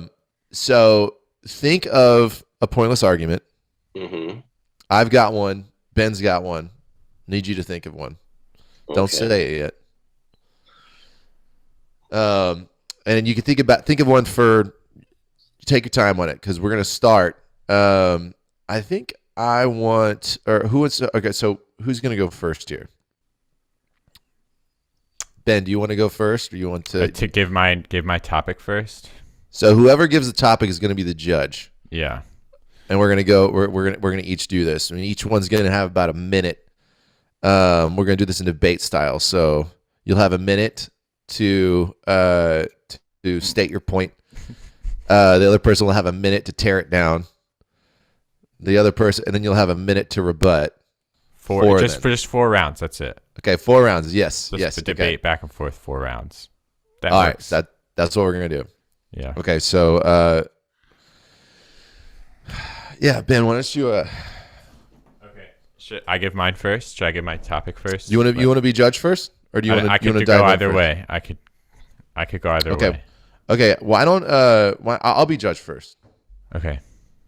Okay, I'm gonna be judge. We decided when Micah gives his 2 topics, basically the 2 people deciding that we're gonna flip a coin, and whoever guesses the coin flip gets to pick which side they want to be on. Yes. Okay, so whoever wins the coin flip gets to pick which one is they're going to be championing, but they also have to go first. Okay. All right. So the topic of this pointless argument, we have Joshua Revercomb versus Ben Orthy. Is water slides versus roller coasters. Okay. All right. Okay. And we need an impassioned stance on these things. Okay, we really need to decide which one. If one's got to go, which one's staying. Okay, so Josh, you're the guest. I'll let you pick heads or tails. Tails. It's tails. Hey. Hey, okay. So pick a water slide or roller coaster. Which one? Water slides. Okay. Take a moment. Gather your thoughts. You ready? Yeah. Okay. He didn't even need the whole minute. Okay. Josh Revercomb defending water slides. Right? Is that your? Yes. Okay. Yeah. Take it away, Josh. In the defense of water slides, it is a summer rite of passage. The weather hits 85, 90 degrees. You start asking your parents, can we go to the water park? Can we go? It's hot enough. It's going to be amazing. And it's early enough in the summer. There won't even be that many people there. You go to the park. You take off your shirt. You walk all the way up to the water slide and you zip. You flip, you swirl, you twirl into the huge pool at the bottom. You get out, you go to another water slide. Maybe you go to the same water slide again and again and again. It's amazing. It's hot outside. The water is cool. You bask in the pool at the bottom and then you say, it's time for more adventure. You get up, water slide. And then you go home and you do it as many times as you can during the summer. Whenever the weather gets cooler, you hope and you pray that it comes back to summer so you can go back to the water slide. It's that important to summer. It's part of the weather changing to hot. It's how you cool off. It's where you get a safe, fun adrenaline rush. That's a minute. Okay. Boom. Solid. I felt you there. That was great. Okay. Ben, are you ready? Mm-hmm. Go. Josh has a pretty nice vision of a water slide, doesn't he, guys? Sounds pretty fucking nice. Get off that slide, you splash down into the water, get off, get right back on again, huh? Last time I was at a water park, I was on that slide for about 0.02% of a 105-degree summer day. Every time I went on that water slide, it rinsed the sunscreen off my body. What Josh is selling you on is a fantasy. There's no such thing as a water park with a water slide that you can just go on again and again and again and again and again. When you go and you're putting yourself into a situation where you are going to be burned. You're going to have to be most of your body unclothed most of the day on a hot day with no sunscreen, whereas a roller coaster works all times of the year. You're 100 feet in the air. Oh, there we go. That's a minute. Yep. I'll have next time. Okay. All right, Josh. Do you have a defense to this? People don't die on water slides. It seems like it seems to me that Ben is taking the stance of roller coasters over water slides. Do you have a defense to anything that you just said, or against roller coasters? Okay. The fact that they are open year-round for roller coasters is one thing that leaches the magic out of it. I know that I always look forward to the summer because it marks the 3 months out of the year, or in Texas, the 9 months out of the year, that it is warm enough to get into the water. It is more, you have to sit around and wait for it. The magic builds whenever it is taken away from you. And whenever you get to do it again, you make it a point to mark it on the calendar. Today, we water slide. Ooh, man. Ben, it seems that your counterpoint of having to wait for the water slide has just been weaponized against you, to something that builds the anticipation and heightens the enjoyment of said water slide, where roller coasters being accessible year round simply doesn't exist. Do you have anything to say to this? Exclusivity as a virtue is a capitalist ploy. It's the same. It's the same as basis of many abusive relationships that I've been a part of. So, knowing people who withhold on purpose in order to try to get you to want something more. So it's not something I'm likely to fall for when Mr. Joe Banks on top of the water slide getting fat on his hill is trying to get me to pump my ticket at the gate. So what roller coasters do for us, roller coasters give us a place where we can gather as family and friends. There's not huge cesspools of disgusting COVID infested waters to deal with. You have COVID. You have open air spaces. You're getting on seats that are far apart from anyone else in separately contained systems. You're not mixing your fluids into and at mixing fluids, that's our 1 minute mark. I had nothing else. That's all you need is mixing fluids. Scrape that one. Well done. Hold on, let me tally this. This was a bloody battle indeed. Hold on, here we go. Okay, I hate to say it. I mean, the votes are in. We're taking water slides over roller coasters. Oh, yeah. It seemed like there was more of a chip on the shoulder against these than a bad experience and a bad sunburn, rather than a good point and why. I do hate mixing fluids. I do hate both roller coasters and water slides. Didn't hear many good things about roller coaster. I had pretty much only negative things. You went all in on the water slide hate. All right, Ben. All right, my topic. Yeah. All right. Solids versus gases. Woo!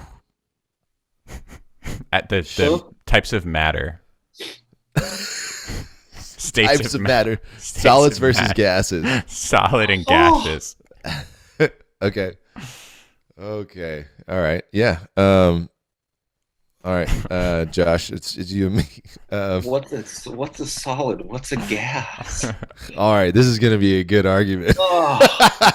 Oh man, are liquids solids or gases? Liquids are liquids. Liquid is the third one that we're not debating. Oh man. Okay, here we go. You want heads or tails? Heads. Okay, here we go. Tails. Oh my gosh. All right, I'll take gases, please. Oh, All thank right. goodness. Okay, just going to pull up a timer here. And Micah, you're going to start in 3, 2, 1. Oh, hold on. I want to get a minute to gather my thoughts. Sorry. A minute to gather your thoughts. I'm starting that timer right now. Okay. All right, that's about a minute there. Okay. All right. Sure. And Go. To begin, let's start with the beginning. A singularity bursts into what? Clouds of gas. Okay. We are all here because of gases. Gases that had matter, or that had mass, that pulled together and erupted into stars. Okay. Massive energy. Wouldn't have it without gas. The sun, you like the sun? Gas, right? Okay. You like oxygen? Gas. You like the ozone? What keeps us from flying off this thing, right? Gas. Okay. You can go to solids, right? But not before you get to gases. You talk about chicken and the egg. Let me tell you, gas is what becomes before the chicken and the egg. Okay, so if we are getting rid of one of the two, All right, time. we Okay. Oh, you and your gassy chickens. All right, Josh. 3, 2, 1, go. My chickens might be made up of gas, but my eggs are not. My eggs are solid, and I cook them in a solid pan on a solid stove in my solid home. The beginnings of these things are incredibly complex and stretch back days. And what I am feasting on today, solids. This computer that I'm on right now, it is solid. The beginning of things may be gas, but in their perfection, they are solid. I say, I don't care where it came from. I care what I have now, as should you. Hey, he just mic dropped at like 45 seconds. So Micah, I don't think you get extra time. You just got to go. 1 okay. minute. I'd like to start off with the point that you are listening to a man who believes that a chicken is made of gas. Before we get to any of his other points, though they may have been good, you have to filter it through that fact. Okay?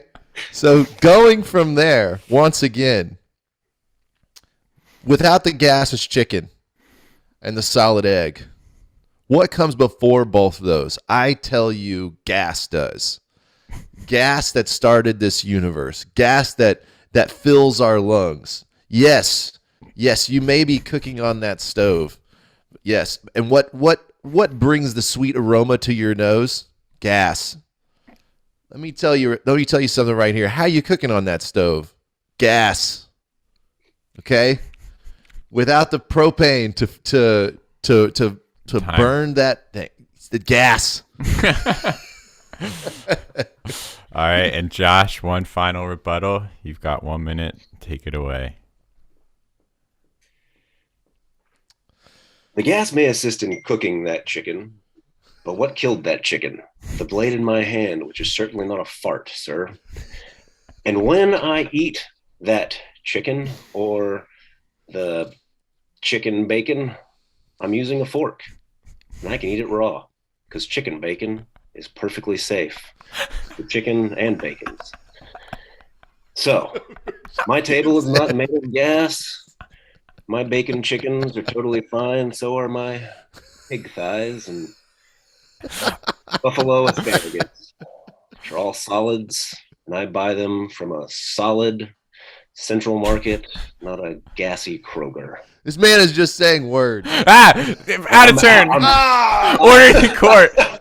I'm out of science, boys. I'm all fresh out of science. Okay. I'll be tallying up the scores now. You can just feel free to continue discussing amongst yourselves if you wish, or Oh my gosh. prepare So the this next chicken topic. these chickens and bacons. Yes. Chicken. Buffaloes. Because you said- chicken bacon is perfectly safe to eat. Eat raw.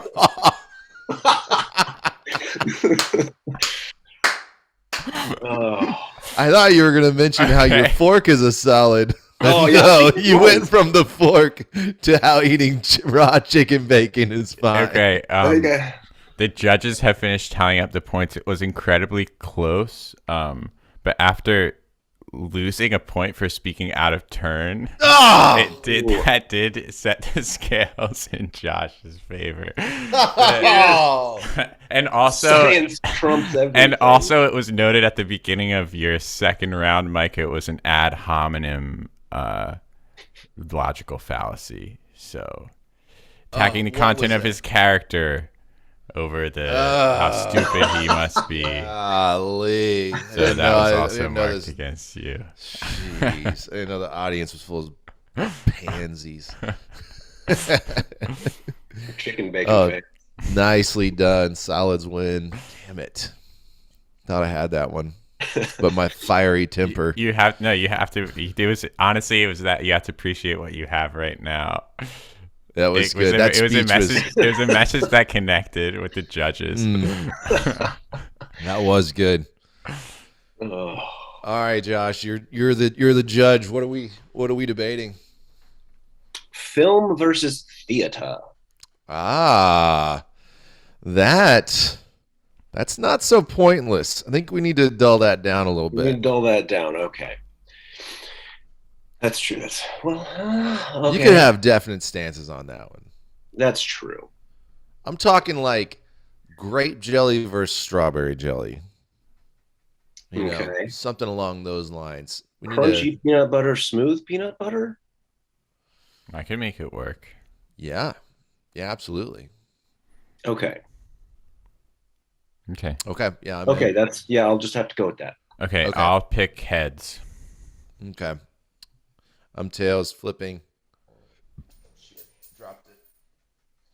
Do we look at what it is dropped on the floor? Yes. Sure. Okay, it's heads. Okay. I am going to take smooth peanut butter. I knew you would. Okay. Easy. A minute to compose your thoughts, sir. I'm ready. Oh, okay. Wow. All right. Minute, go. All right, close your eyes with me. And I want you to just imagine a rich, deep, and smooth flavor. There's sweetness, there's a little bit of saltiness, but it's the smoothness more than anything else. That's the flavor of peanut butter that I'm talking about. If you're tasting the flavor of peanut butter, just moving through that tongue, moving through those glands, and that's just smooth. That's just smooth, buttery action. All right, I want you to open your eyes now. Stop thinking about peanut butter. Well, keep thinking about peanut butter because it is the topic. Peanut butter is defined, in my mind, characteristically by the smoothness of the flavor, and I think that keeping peanut butter smooth in all aspects so that the texture and flavor are both aligned is good for everyone. All right.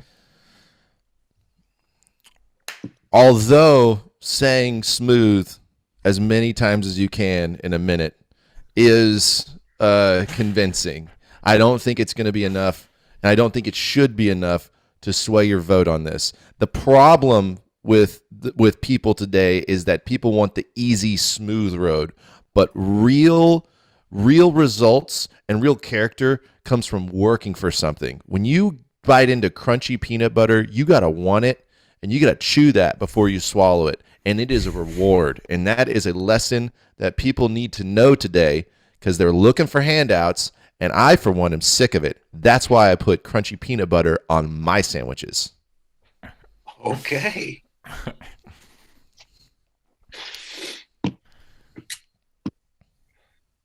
Rebuttal, sir. All right. Well, although it sounds like just doing something because it's harder should make it better, I don't think it actually does make things better just to make them more difficult. I think that the reward of getting peanut butter is more potent in the form that it tastes better. And when you are chewing peanuts, there's multiple factors that do bother me about this process. The peanut residue does get stuck between my teeth. It's hard to get out. It's hard to get the peanut residue out of my teeth. There was one time as a kid, I was chewing some crunchy peanut butter, and crunch, crunch, crunch. That little piece of peanut butter felt a little harder than the others. Come to find out later that night, I just crunched down on one of my teeth. I chewed and ate and swallowed my own tooth inside of a crunchy peanut butter because the texture was too similar to the other peanuts. Right out of it.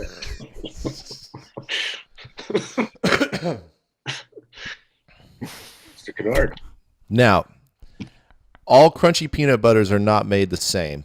I know this.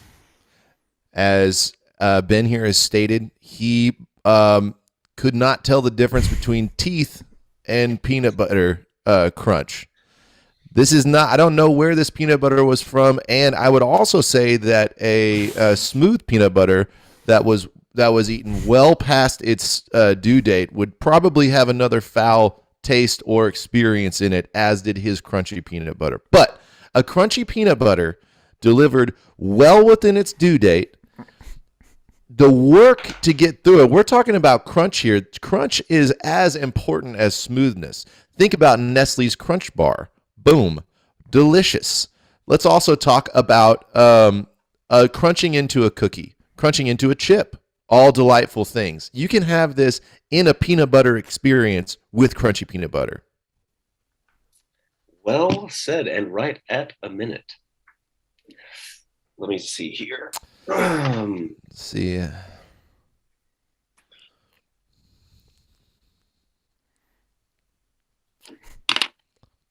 After looking at the points, I'm afraid Ben takes this one. Oh, come on! You had to try Eating teeth? Yeah. He got me on the first one. He really sold it on his initial argument, and you had to. He sold it on smooth. There were other parts other than smooth. Trust me, he got docked a point for the over reiteration of smooth. He got docked a point and won. You had to move on to different subjects other than peanut butter to try and make the case for it. And I am misunderstood in this forum. It has nothing to do with the fact that I just love smooth peanut butter. Don't worry. Oh, we have a biased judge? It has. Oh, golly. All right, so be it. It was the flavor profile description that connected. It was. I got really involved in shutting my eyes and imagining my lunch. I knew that was dangerous. I could picture no other way to make the case for the flavor than to describe it. Then to talk about peanut butter going through your tongue and glands. Yeah. Yes, and smoothness. Oh, that's love great. Smooth peanut butter. Micah, do you prefer smooth or crunchy peanut butter? I actually prefer crunchy. Wow. Yeah. So I was stoked to get that guy. Yeah, I bet you were. But I do love smooth peanut butter. I love peanut butter. Ah. Peanut butter is amazing. Oh yes, it is really good. Oof. Well, that concludes the segment for Pointless Argument. Thank you, Josh, for being a part of our first Pointless Argument. Thank you, boys, for having me. That was awesome. You've been a wonderful guest all over. Did you happen to do the writing challenge for Loop It for last one? But it has got some shower thoughts. Oh, okay. So I need to look into this and give it a look see. Okay. But I did a couple of thoughts on it. So well, we're about to dive into those. Do you want to share your thoughts on them? Because we're about to share ours.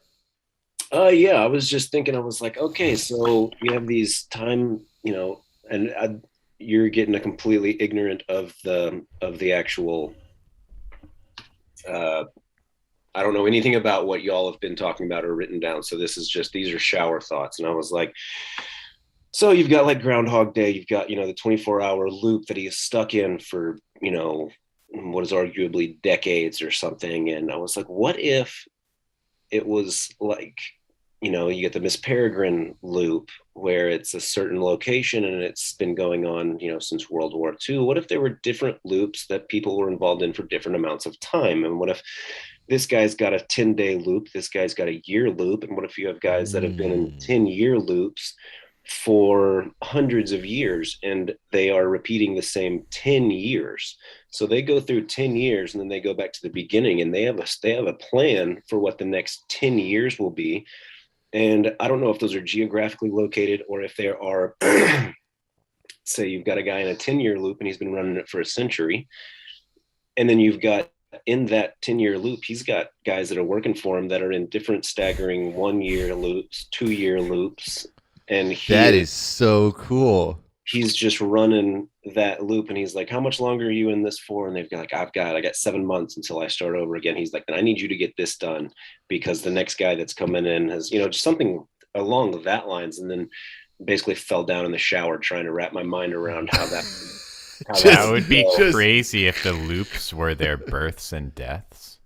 And society was just actually a society of all people who didn't know how the world worked. They just knew they're in these loops of how would that, what do you mean? The tiers of people would be like you described, like the subservient classes would be people who had shorter lifespans, and then people whose loops engulfed people's smaller loops. People would be being born and dying over and over again in these small loops, but there's this other guy in this 10-year loop who's being born and dying in a bigger loop, and he's like in charge of a much bigger thing. But then there's a guy who's in a 100-year loop, but none of them knows where they're coming from or where they're going or why they're in their loop. And at any point, I mean, death could happen to like a 10-year loop, or like if you like got in a car wreck or something like that. That could happen, right? Mm-hmm. That's a really fascinating approach. Yeah, dude, that's a cool like interacting loops theory. That's awesome. Yeah.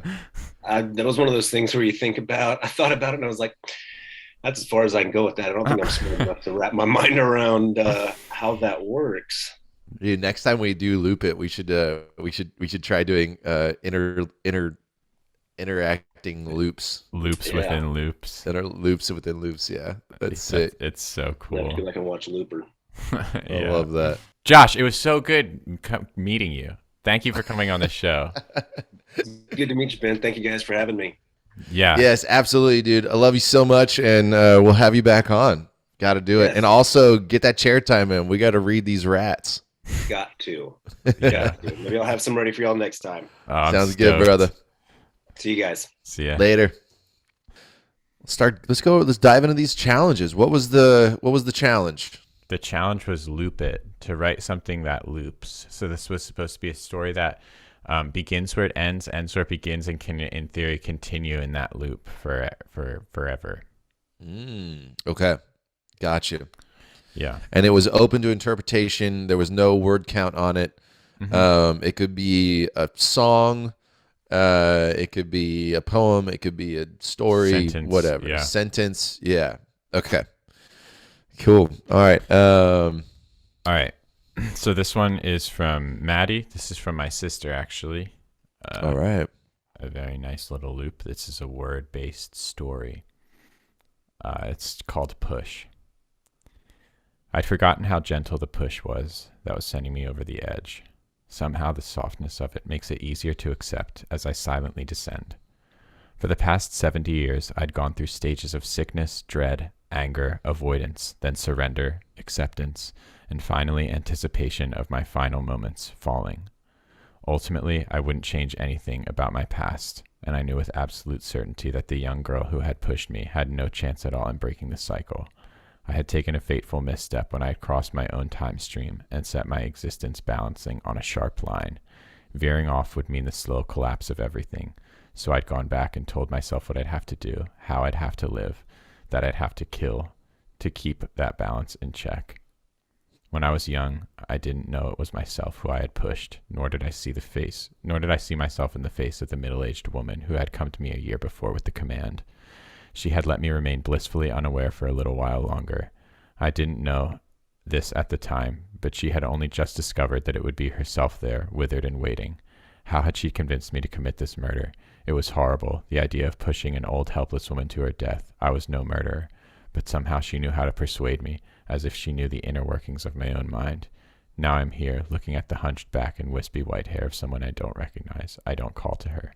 I don't want to see her face. I approach her with one hand raised and carefully, gently push. I thought she did such a good job on that. Yeah. So this one is cool. It's like, it's not just a story happening in a loop. It's showing you the loop and like picking you and putting you down in different places to give you an understanding of like the full loop. Yeah. It's like instead of just showing you like a character's perspective from beginning to end, it's like a meandering account of how the loop sort of works. Yeah. It's really yeah. cool.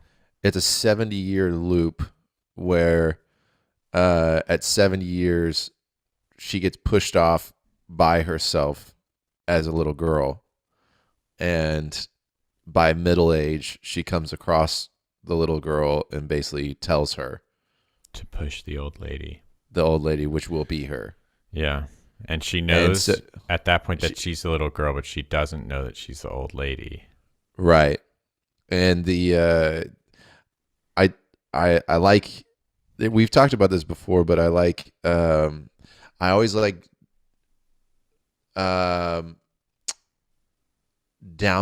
the fantastic, like subtly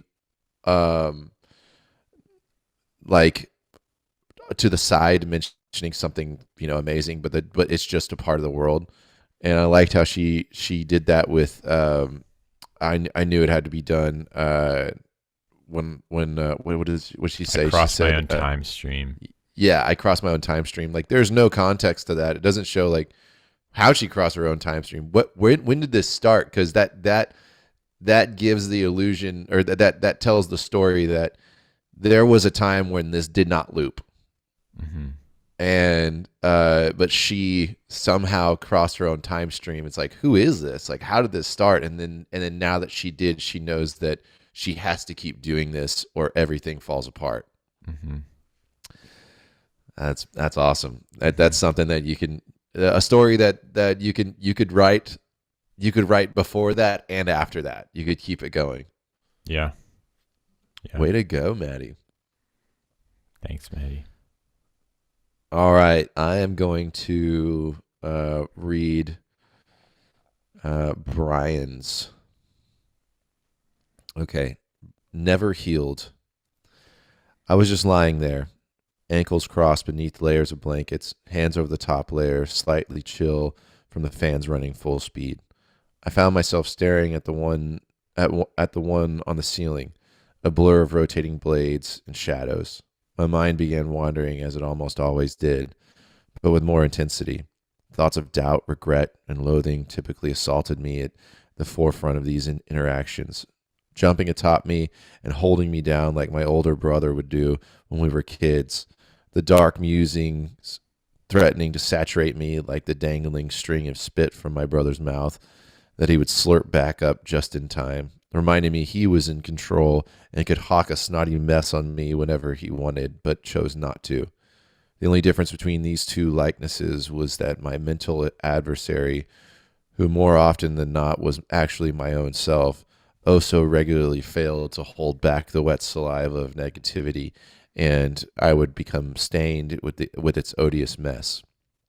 I grow so accustomed to this now that I all but forget that it's spit, and I find some sort of sick comfort in it.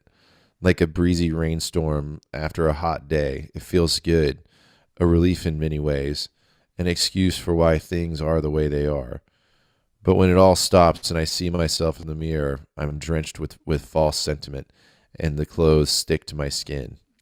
It's quite the effort to peel them from my body, and even after they lie in a wet pile on the floor, my will to clean myself of it all pretty much doesn't exist. So I climb into bed, ripe with a musty film across my body, and tell myself sleep will heal me, and it never does.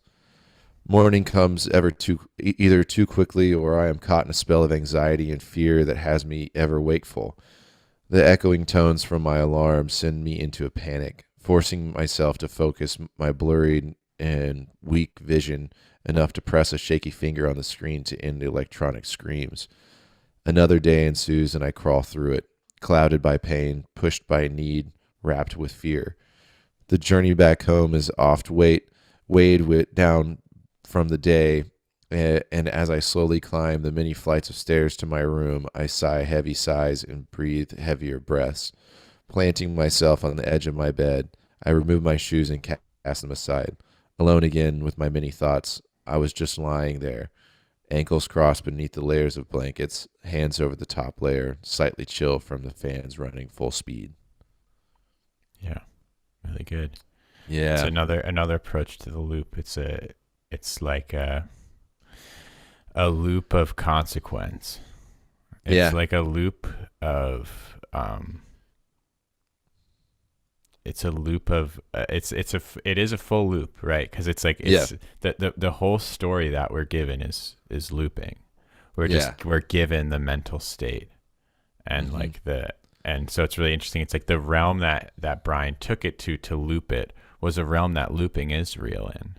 Mm-hmm. Yeah. Whenever you feel like every day is just the exact same, it starts and begins the same. It goes through the same, goes through all the same motions, and he finds himself in the exact same places doing the same thing. It's like absolutely looping. And the very common drudgery of depression and anxiety, and how that absolutely does make your days, when you're being afflicted by it, makes your days feel like it's just the same stuff over and over and over and over again. It's a cool place to take the challenge to paint a picture to show that. Yeah, absolutely. Yeah, nicely done. Yeah, thanks, Brian. All right, Ben. Okay, my turn. If I What you play got for us? sound, can you hear it? Can you hear that? Yeah. Okay.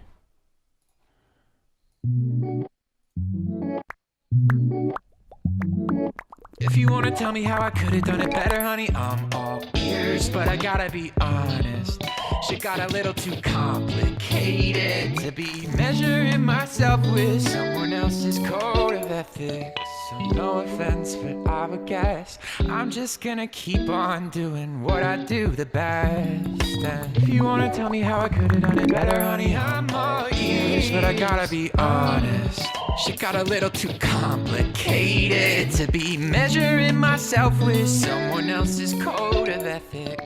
So no offense, but I would guess I'm just gonna keep on doing what I do the best. And if you wanna tell me how I could've done it better, honey, I'm all ears. But I gotta be honest, shit got a little too complicated to Yeah, be so that's it. measuring Loops. myself with someone else's keeps code going. of ethics. So no offense, but I would guess I'm just gonna keep on doing what I do the best. And if you wanna tell me how I could've done it better, honey, I'm all ears. Yeah. Yeah, dude, I love that. That was sick. Thanks. Damn, man.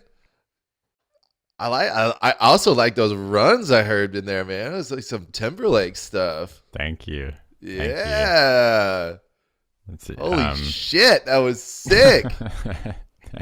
All right. Yeah, I wrote that was one that I was it was just a little idea that I was working on like the day that we like recorded the last episode, and then when we decided we were going to do the looping challenge, like, or when I assigned it that day was like when I decided on it. And so the next day I just tweaked that, because I realized like a lot of the things that I was saying were like leading back into the first part basically to go again. And so I was like, this can loop, right? Yeah. And I was like, it's the first time that I completed the challenge like not on the last day. So I was like, I had all this sick. extra time, so I was like, oh yeah, I can like record it. Yeah. Like nice. That was great, man. How did you what are the bubble sounds? Oh my god, really? Holy crap, that's so good. Yeah, that's like, a Ezra Guzman original. Damn, Guzman dude. original. Yeah, we've got some good sound effects in the banks. You could put that straight onto Candy Crush. Like, that's sick. So tell me the lyrics. If you want to tell me how I could have done it better, honey, I'm all ears. But I gotta be honest, shit got a little too complicated to be measuring myself to someone else's code of ethics. So no offense, but I would guess that I'm just gonna keep on doing what I do the best. And if you want to tell me how I could have done it better, honey, I'm all ears. But I gotta be honest. Clever. That's clever, dude. So what do you think? The key to like in a song, because you made that into a loop where now songs typically, like with choruses always come back and everything, but this one actually, like, kind of like that this is a song that never ends. You say it goes on and on and on. Some people started singing it, not never know what it was, and now they'll all be singing it here forever just because this is the song. Yeah, like you have to, it has to make sense for it to loop. That was you did that very well. Thank you. Yeah, and there's a few different things, because thematically it's also something that you just have to say over and over again. I'm not looking for advice. Thank you. Yeah. And my life has just been, I've had to just say that a lot of times, and so like, and that's been learning the lesson that it's okay to say that, and learning how to say that, and very true. And so like that is like, feels like it's a constant loop, honestly. Like, here we are again. I'm not looking for advice. Yeah. Oh man, that's great. Well done, dude. I love that. That was a treat. Thank you. All right. Okay, so you can find mine in the doc. There we go. Another day with no crime to report. I tell you, I'll never get tired of saying that, Joan. You can say that again, Tom, and it's all thanks to the broadcast blinked to black with a mash of his thumb. That's good, he muttered. For everyone but me, he continued in thought. His robe gathered a wake of empty bottles and random, barely touched takeout boxes as he shuffled across the great bedchamber. His head pounded as he slouched against the great hardwood door and depressed the intercom. Al! There was no answer. Al, I'm thirsty. Can you bring me a bottle? Something brown?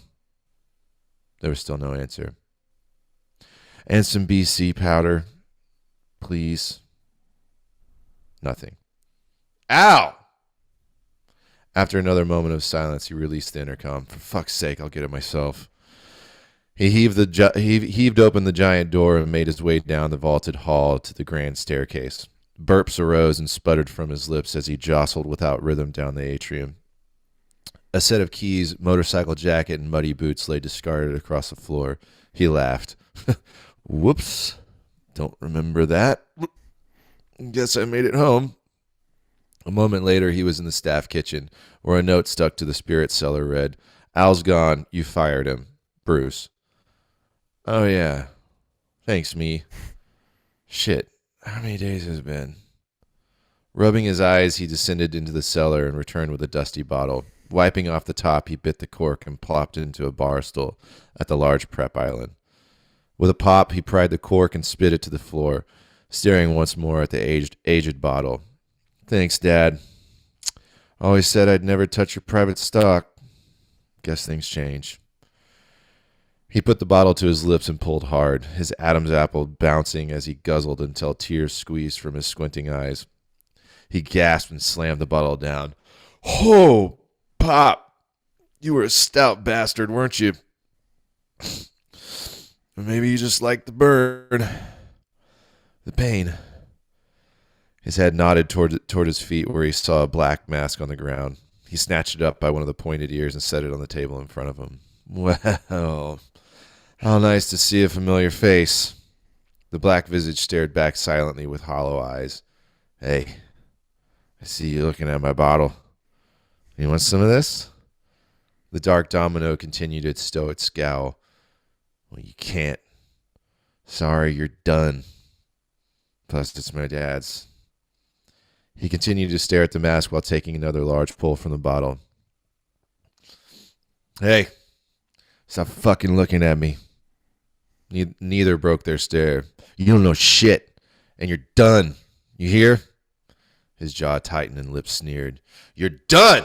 He screamed and backhanded the mask, sending it flying across the room to bounce off the wall and roll back to his feet. He laughed.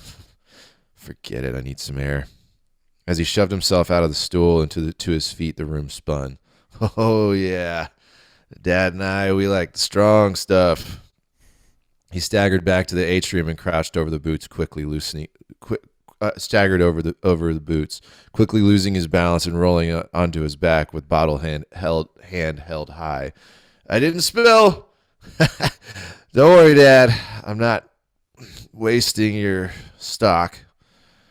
The room dimmed as he slipped from consciousness into a deep, dreamless sleep. Bruce sat on the edge of his grand four-post bed and rubbed his eyes as the news blared over the TV. A pressure system in the north actually brought us clear skies today. Sunny with a high of 76 and a low of 72. Wow, couldn't ask for better. Shit. He exhaled as he bent over, picked up his robe and shoved to his feet. He searched the covers for the remote as the news continued. And another day with no crime to report. I tell you, I'll never get tired of saying that, Joan. You can say that again, Tom. And it's all thanks to Champ. The broadcast blinked to black with a mash of his thumb.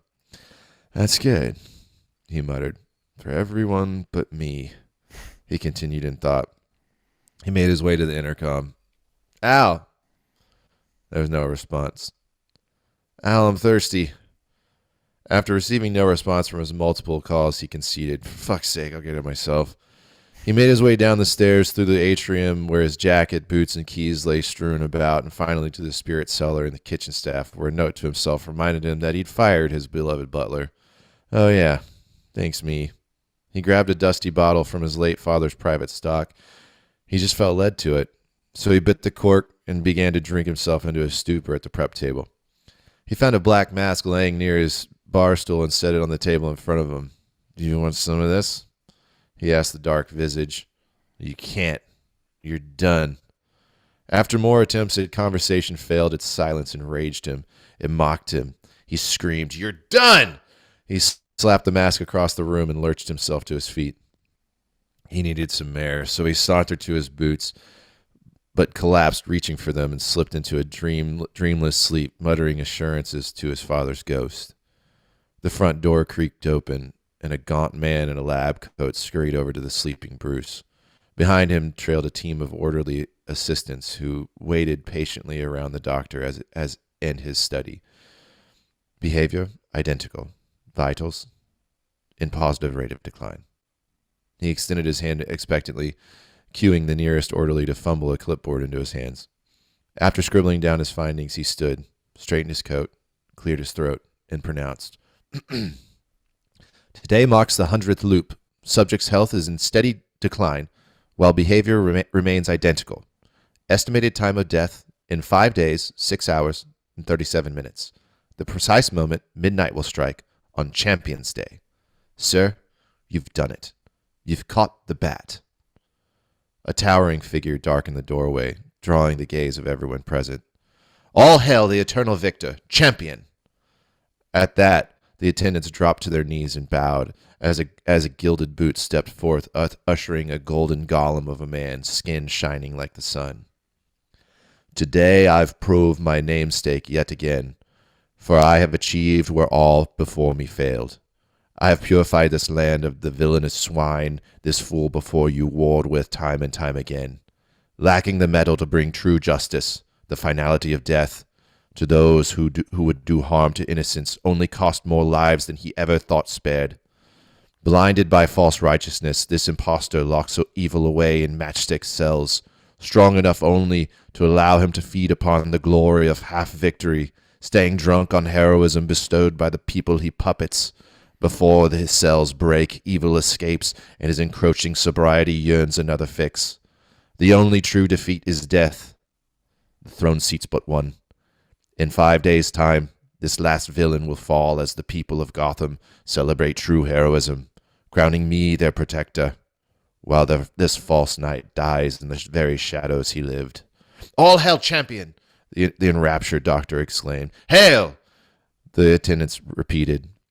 The golden Adonis turned toward the door and commanded, reset the loop, double-check the doses, and feel pride, for your master, the unconquerable, is pleased. That's right, kittens! Everyone's new favorite hero, going by the name Champion, led a team of volunteers equipped with adorable kittens to visit the children's hospital today. Together, they brought cheer to our little angels in the fight for their lives. Wow, that warms my heart, Tom. Mine too, Joan. You know what else does? This weather. Can you tell us about it? I sure can, Tom.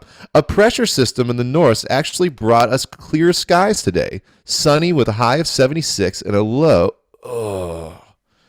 Bruce blinked away the fog as he searched his surroundings. Oh, good. I made it to bed. He rolled to the side of the bed and kicked his feet off. Shit. He exhaled, climbing to his feet, donning his robe and searching for the remote. Another day with no crime to report.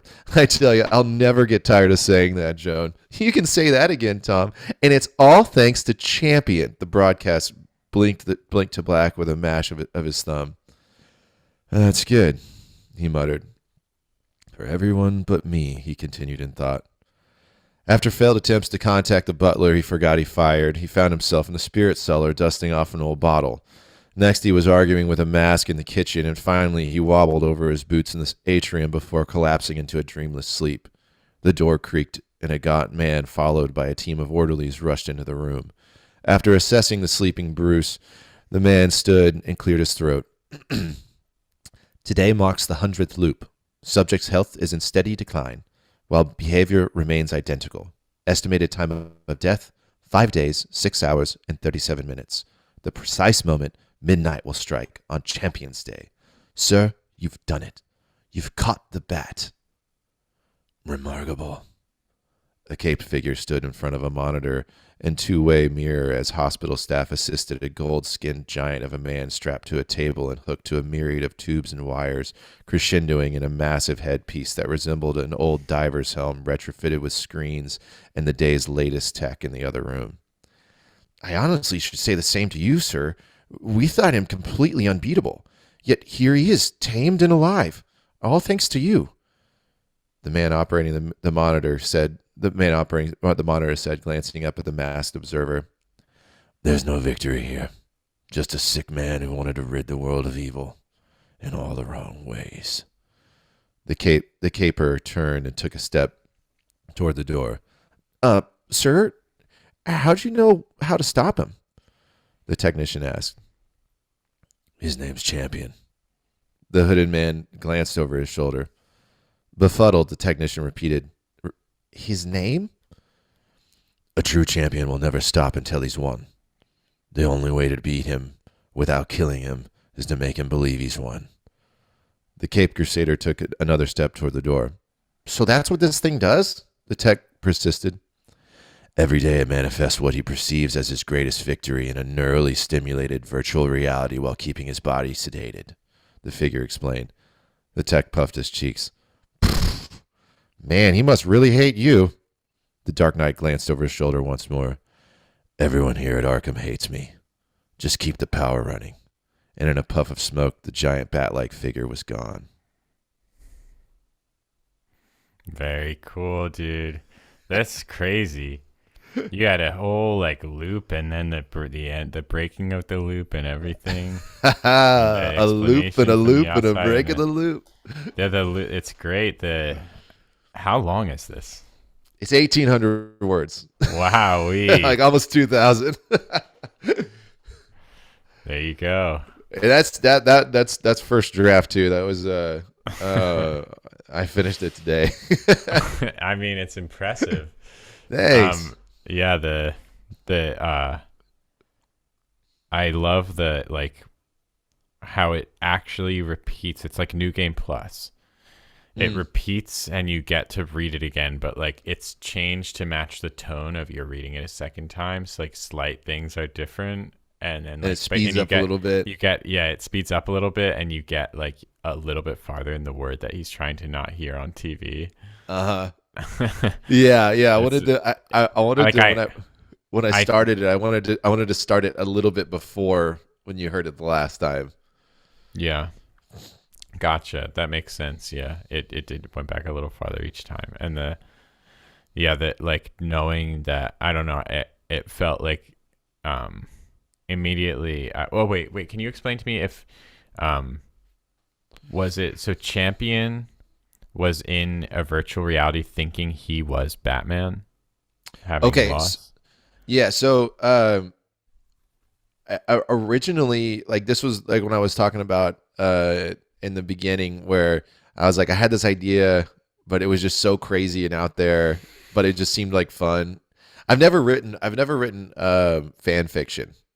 Like, and that was one thing that was like, man, that'd be kind of cool. Like, write like a Batman villain. And then I was like, and Champion was the first villain that came to mind. And I was like, well, what's Champion's thing? And I was like, oh, he can't be beaten because he's the champion. And I was like, and then I just laughed about that and kind of kept that in the back of my mind. Like, what a lame super villain. You can't be beaten. Like, and then I was like, and I just kind of like kept it in the back of my mind as a joke. And I was like, well, how would you beat it? Something that can't be beaten. And then I was like, oh, make him think that he's won. And I was like, okay. And then, so that just kind of cooked. And, so basically Champion has killed. So basically you pick up and you're in Champion's fantasy, and he has beaten Bruce Wayne by basically trapping Bruce Wayne in this loop where the backstory is that he has like he says, check the doses, double check the doses, and reset the loop and double check the doses. So basically, he hates Batman, and he's a supervillain, and he wants Batman to live the day of to live the day that Champion won over and over and over again until he dies. So it gives clues to like there's bottles everywhere. So he's drinking himself to death. He's locked away. He's fired at Alfred. Mm-hmm. There's like mostly uneaten takeout everywhere. So like he's not eating food. And then he keeps going back to this bottle of private stock. And it says double check the doses. So the way that I saw it was that Champion has rigged, in his fantasy, he has rigged his house to like trap Batman into not being needed anymore, which is the ultimate pain that he feels like he could inflict on Batman. Like there are no more villains to fight. The world doesn't want him. He's alone. Just wither and die, pretty much. And so he has like trapped him in this loop where he's dosing this private stock bottle that he keeps feeling led to with some kind of addictive amnesia inducing thing that perfectly resets, where he forgets everything. Like, and he just keeps doing the same day over and over and over again. And the day, now when you step back, and the day that Champion, that he has Champion, that he actually has Champion reliving every day, is the 100th day that proves like, okay, this is working, and in 5 days it's Champion's day. He will be dead because they checked it, and it's like he's in a positive a consistent rate of, his health is in a consistent rate of decline. So he's getting sicker and worse and worse and worse and worse. And Champion basically on the 100th day is like, okay, I will accept victory now. And like, and he's like, be proud, be pleased. The unconquerable is pleased with you. And like, that is the day that Batman trapped him in his mind, to make him always, to keep him sedated and happy, to keep him constantly feeling victory. Mm-hmm. And it basically it says that this apparatus manifests his greatest victory. And so basically once he hooked him up to it, like Champion thought all that stuff. He's thinking all that stuff the entire time. So we're in Champion until the last scene. We're in Champion the world, entire time, which is like until the last. We're in a dream in a dream. We are like in Bruce's world, in Champion's world, and then we wake up and see Bruce on the bed and Champion walking around. But then after that, we come out, and really Batman's behind the one-way mirror. Yeah, Bruce collapses in the atrium, about to put his boots on, like he always does, in Champion's mind, and they come in to check his vitals and mark the 100th day of the loop.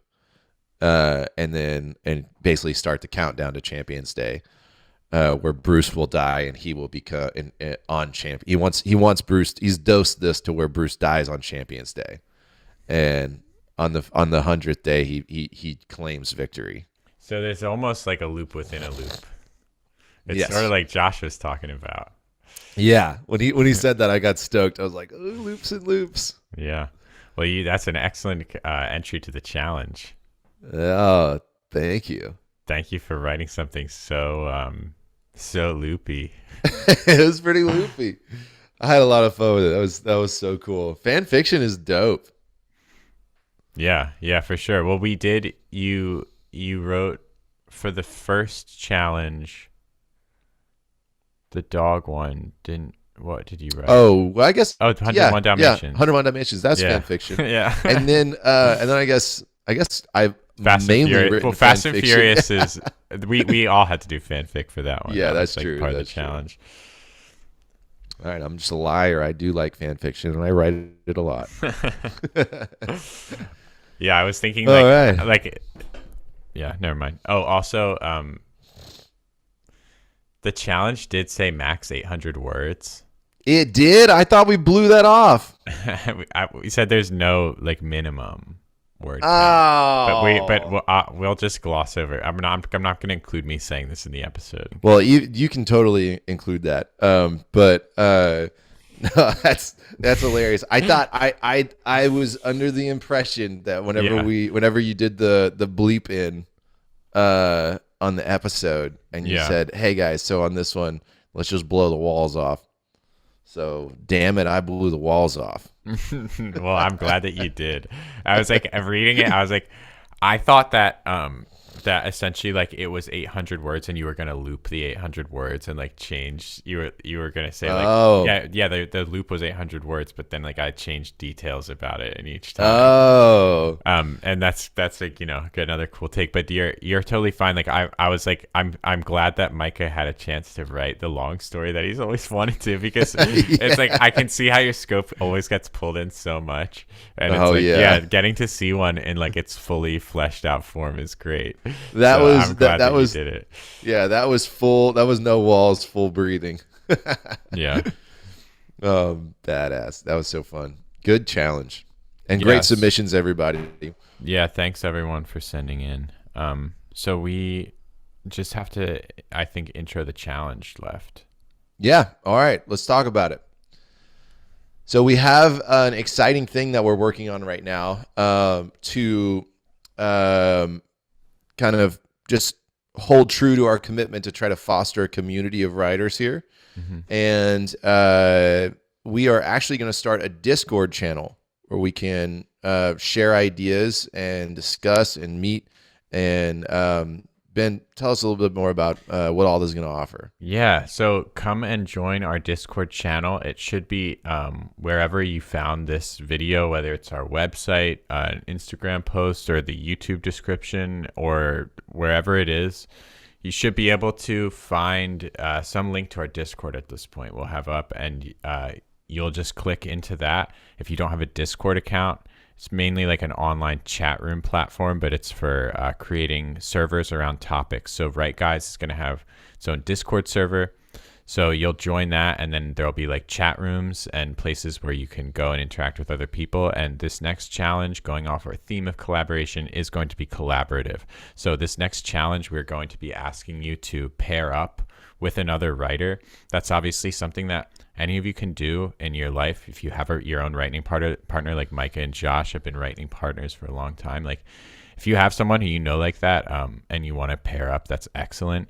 If you don't, if you want to be paired up with a partner, if this challenge sounds interesting to you and you want to do some collaborative writing and you don't have anyone immediately who you're thinking of that you would collaborate with, come over to the Discord, and we're going to be pairing people off.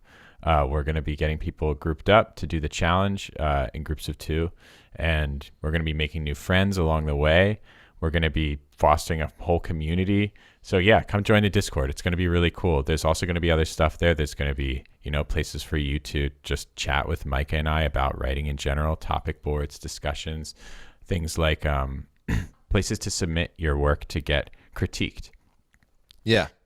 Maybe you want to polish a challenge before you send it in. Maybe you want other people to look at it first. We can all look at it, and then you can send in something else for the challenge. You can send in an edited version for the challenge, or you can even send in things to get looked at and critiqued by community members and me and Micah that aren't to do with the challenges or anything. If you're just a writer who wants feedback, that's what the community is supposed to be all about, is about just building these connections between people, getting people talking, networking, working creatively with each other, making new friends, fostering that community. Yeah. And the challenge is called A Tale of Two Stories. Yes. Where you're going to, with your writing partner, collaborate to write the same story from 2 different perspectives. Mm-hmm. So you'll decide on the story and whether you take 2 characters and, just however you want to do that. Yep. Anything beyond that's open to interpretation, just one story from 2 different perspectives. Mm-hmm. Collaborate back and forth to keep it congruent. And what do we want to say for word count? Let's say maybe 50 to 500.